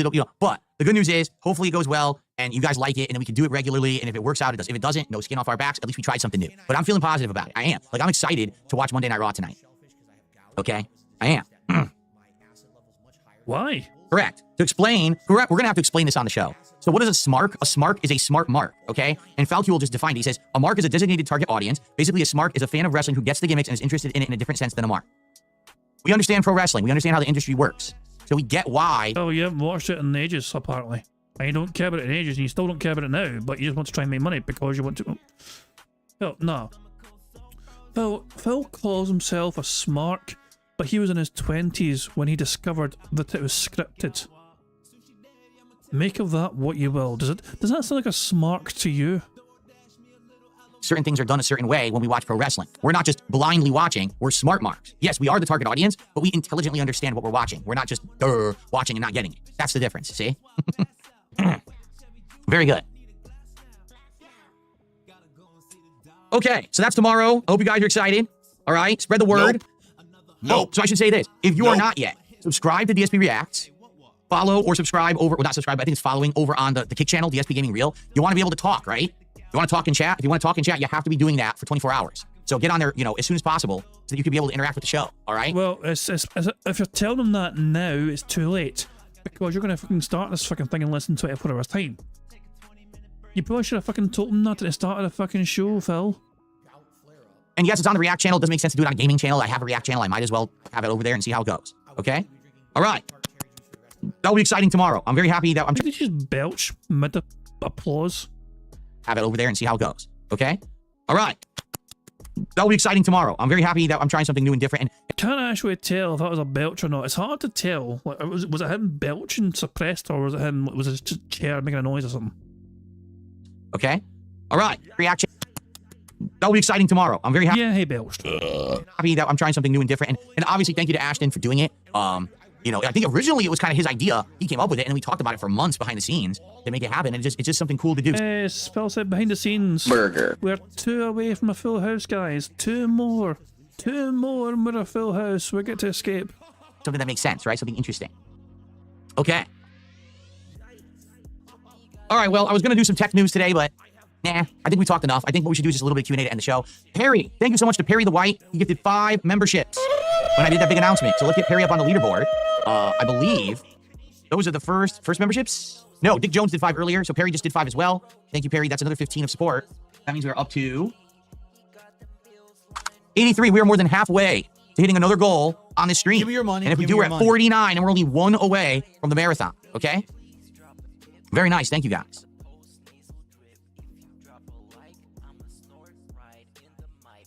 Okay. We're making Smart Guys 2.0 a kick exclusive stream, avoid copyright. No. For example, I know for a fact, I think it was like a year or 2 ago, Casino did, during like a Halloween event, they watched Scooby-Doo. And basically what happened was they were allowed to do it, but then they were contacted by Kick behind the scenes and they were like, don't ever do that again. And we have to delete your video on demand immediately. Kick is more lenient, but let me tell you, I'm serious. WWE is very litigious. Or is it litigious?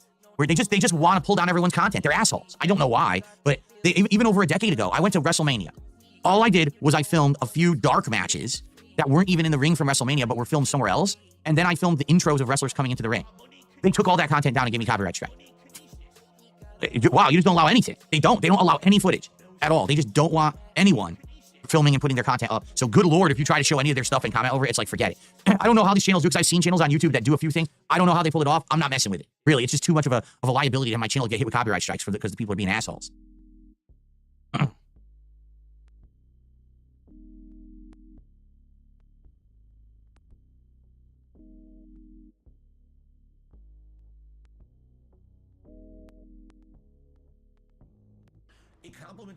Okay. Well, anyway, guys, we got about 15 minutes left to hang out before I start with Stalker 2.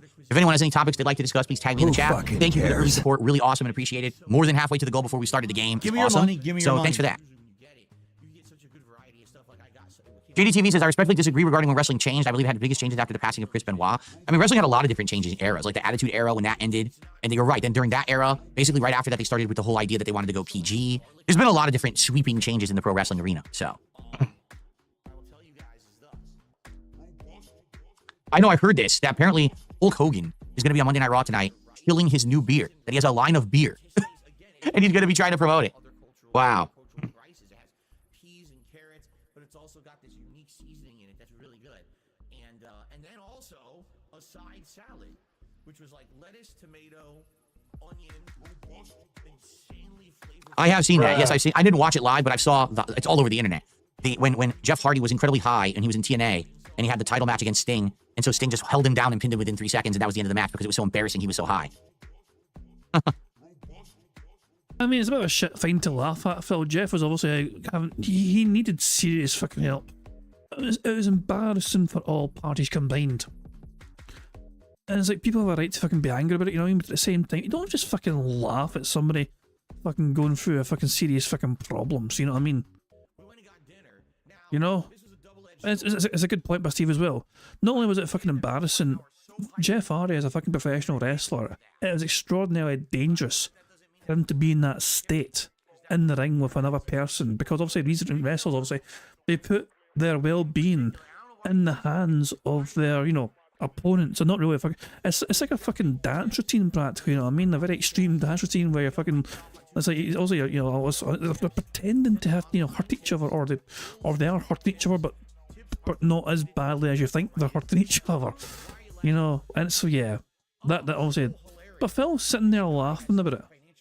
That was fucking funny. No, that was a messed up fucking situation, and yeah, it's fuck. I mean, that could have went a whole lot worse.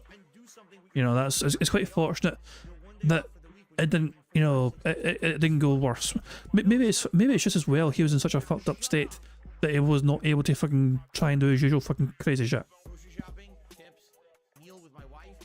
Did I care more about the in-ring work or storylines when I watched? Both. Like, I like both. I like that part of the industry, that there was athleticism that was at play, and if these athletes worked hard and choreographed an amazing match, you could respect the work, right? But then on top of that you could have people who were actually good actors and had charisma and personas and change between characters. It was kind of like both. It's both athleticism but theater at the same time, and if it comes together to be a perfect product, it truly is something unique. Yeah, it felt so unique. Is that burger? Hold on. We have 7 free spaces as things stand. 1, 2, 3, 4, 5, 6. What am I? We're one beg away from a full house. Elixification says, did I know wrestling was fake when I was younger? Did I always know it was scripted? No, I told you guys the story is that I started watching pro wrestling. It was my godfather who had it on, The Godfather, shout to the Godfather. Oh, train. As like a pay-per-view at his house when we were going over there like for Thanksgiving or something. I think I saw Survivor Series at his house or something like that. It was one of the pay-per-views was on, maybe SummerSlam, when I was at my godfather's house. Because he was a big fan of pro wrestling. So when I was a kid, I had no idea that it was fake. I thought that it was real. You know, it wasn't until much later, probably the 90s, when I realized that pro wrestling was fake. Yeah, I've never seen any of the Dark Side of the Ring documentaries. I've heard of them, but I've never seen a single one. The Mick Foley one's fascinating. You know, that was Dark Side of the Ring, wasn't it? Fuck the fuck off. Oh shit, thank you. Thank you to Sonny for gifting 5 members to the channel. So that, we've won bingo because of that. I secured a bingo. Burger, burger, burger, burger, burger, burger, burger, burger. There we go. Full house. Oh boy, how exciting. Anyway. Dark Side of the Ring, wasn't that the Mick Foley thing as well? Yeah, show like behind the scenes footage of him having that fucking I Quit match with The Rock and all that shit, you know what I mean? And his fucking wife crying, and the crowd seeing him getting fucking his head bashed. And that was Dark Side of the Ring, wasn't it? That kind of thing. But anyway, thank you. Sorry, 2 seconds.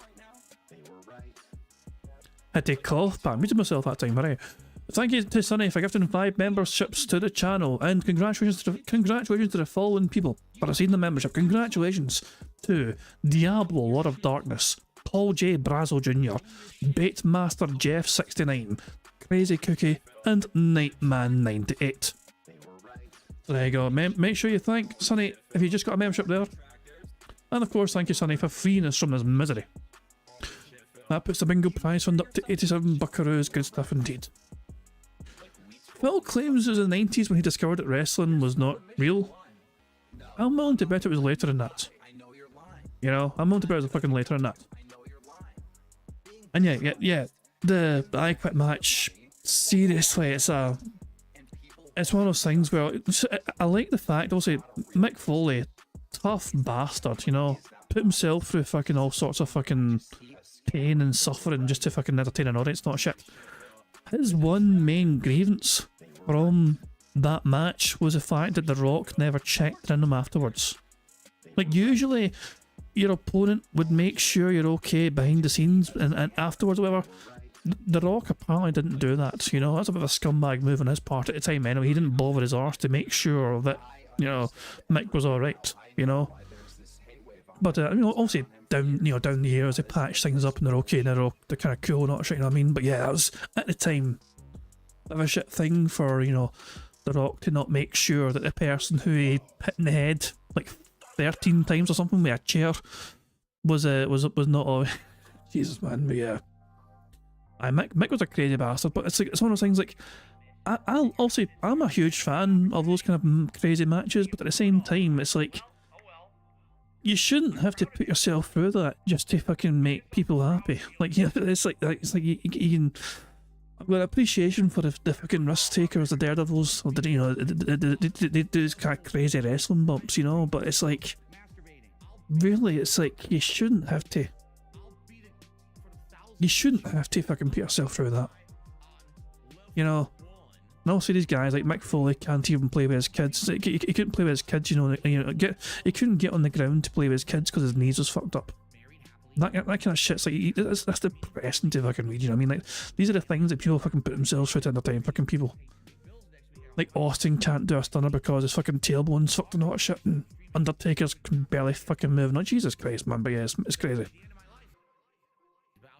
And yeah, Steve is saying that the predicament Foley was in for most of his career was, how do you top Hell in a Cell? You don't, really. Like, in terms of extremes, that was the extreme. Like, what he did to himself in that match, it's like, that went further than it should ever have fucking went. And even Vince McMahon's like, never again. Like, don't go that crazy again. Which I think, to be fair, it never got that crazy again. At least no with fucking Mick Foley involved anyway. But yeah, that shit was crazy. That shit was insane. But yeah, anyway, okay, that's just, you know, can easily fucking wax lyrical about all these fucking crazy wrestling fucking moments, you know what I mean? But also guys like Jeff Hardy as well, you know what I mean? Also, for all the troubles he's had or whatever, he's put himself through fucking hell as well for years. Like, he's put his body through the lines. Like, he's high high risk moves, launching himself off a fucking top rope, not shitting. Yeah, it's also it just fucking chips away your soul, you'd imagine, every fucking time. But then again, that's what I'm saying. On the other side of things, you've got smart, intelligent wrestlers who, like the Miz. The Miz, for example, I feel is a very smart wrestler. His moveset is not that extreme in terms of like he's not put himself through suffering. Like he's got a sensible moveset. He's mainly injury free, which means he gets to fucking compete. He's rarely injured, the Miz, you know what I mean? And yeah, he's always fucking there, you know what I mean? He's got a smart head on his shoulders, you know? But yeah, it helps that he's very easy to dislike as well. As a wrestling fan, you know what I mean? It's very easy. It helps a lot when the wrestler is very easy to dislike, when you want him to fucking... When they want you to dislike someone, you know? It's that kind of shit as well, you know what I mean? He's got a very dislikable face. But anyway, fuck it, that's just... We've won bingo, that's the main thing. We've won bingo. We are free. Now, let's go to live DSP and see how he's doing, shall we? Too damn real. Yeah. Illusions don't usually $161. result in injuries. But he wants Everything 300. you saw was a figment of your imagination, Skiff. So yeah. Phil obviously hit his first goal. He's happy and all that shit. And, you know, obviously it's never enough. He wants more so he can lock in this fucking 50 goal hit thing, you know, whatever, not shit. So we can fucking do a Rage-a-thon or whatever, fucking who cares. But guys, I'm going to wrap things up there, I think, you know, well, before I do that, obviously let me check Discord, make sure there's nothing else on Discord. Jesus. Sonny created this. It's a GIF. Why? Who and why? I'm confused. Who is that? I'm so confused what's going on here. Big Ed. Jesus Christ. I'm so confused. Fuck it. Otters. Otters save us. Guys, I'm going to wrap things up there. Thank you, as I said, for joining me for some bingo antics. AI. Sonny says AI brought that guy, so that wasn't even a prompt from you. Just AI decided, you know what this fucking thing needs? A random black guy crying. Jesus, man. What the fuck? Anyway, thank you guys for joining me for some robust bingo antics and all that jazz today. I will not be here tomorrow. I'm not sure where I'll be. I might be floating around on another Detractors restream of what's going on tomorrow. If bingo is possible in future for what Phil is doing tomorrow, I will potentially do it in future. But I don't want to do it tomorrow because it's an unknown entity. I don't want to fucking just go for it and it'll fucking be a disaster, you know what I mean? So I want to see how tomorrow goes. I'm skipping your creation. Did you have a creation for me to skip? Oh, I see. I didn't see it. Sorry, I didn't see it at first. My bad. I didn't scroll up enough. My bad. This is your creation here. This is pretty good. This is why you wanted that picture. I see. This is why you wanted this. I don't want to play with you anymore. Poor Rambo and his fucking 5-foot nose. Getting discarded. So yeah, there we go. I apologise for nearly missing that. I didn't scroll up enough. That was my bad. Anyway, fucking who cares? But fucking let's see what he's doing live. Experiments could always be performed without. Blah blah blah. Still $161. Sweet fingers, guys. I am gonna wrap things up there, as I said. So yeah, guys, I'll be back with more bingo on Wednesday, and as I said, there could be potential for some wrestling bingo if I think it's possible. I want to see how tomorrow goes. Not shitting no scope out, so I'm not sure who's restreaming tomorrow yet. You know, but whoever's restreaming tomorrow, then I was fucking just I'll probably check out Phil's, you know, one of these restreams and see how it goes, and I'll see how feasible it is and all jazz. But yeah. As I said though, actual bingo back on Wednesday. Please join me then for some more robust bingo antics as we try and continue building up this bingo prize fund and seeing if we can. I mean, as I said, I don't think the bingo prize fund will get as big as December's got. That was insane. Like fucking December's usually kind of crazy anyway for that sort of thing. You know what I mean? When it's like just mostly Christmas time as well. You know what I mean? But But hopefully the bingo prize fund, as I said, like you know, also at the end of the month we're going to have a marble race to determine who's to win half of that bingo prize fund. If you want a chance of winning half of that bingo prize fund become month's end, you got to make sure that you've left a comment in that community post, which is linked in the description of his live stream. Yeah, you've got until the end of the month to make sure you've left a comment. It's a brand new community post, if you're not aware. Anyway, fuck it. I'm going to end how it always ends by putting notorious PIG contributions made by the supremely talented Pixar Nations. Until Wednesday, I hope you all enjoy the rest of your Monday. Enjoy Tuesday as well, whatever you end up doing, wherever you watch Shitfill's content from. But yeah, until Wednesday, I'll catch you guys later. Peace out. On September 14th, a pre-authorized payment of $16.51 from PayPal.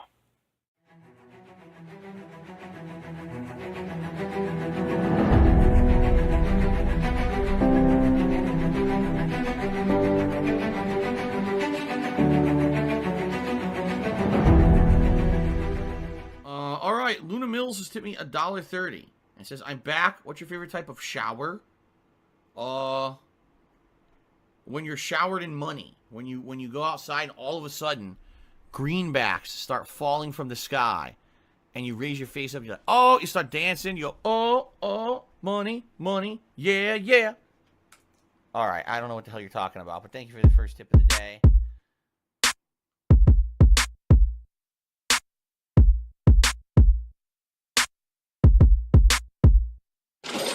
Money, money, yeah, yeah. Money, money, oh, money, money, yeah, yeah. Money, money, money, money, yeah, yeah. Money, money, oh, money, money, yeah, yeah. These contributions are mandatory. Money, money, yeah, yeah. Money, money, oh, money, money, yeah, yeah. Money, money, money, money, yeah, yeah. Money, money, oh, money, money, yeah, yeah. These contributions are mandatory.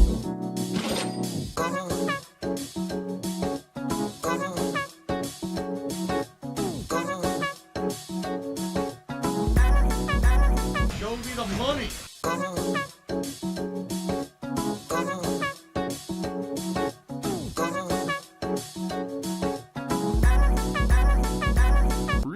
Money, money, yeah, yeah. Money, money, oh, money, money, yeah, yeah. Money, money, money, money, yeah, yeah. Money, money, oh, money, money, yeah, yeah. These contributions are mandatory. And it's gone, just gone like that.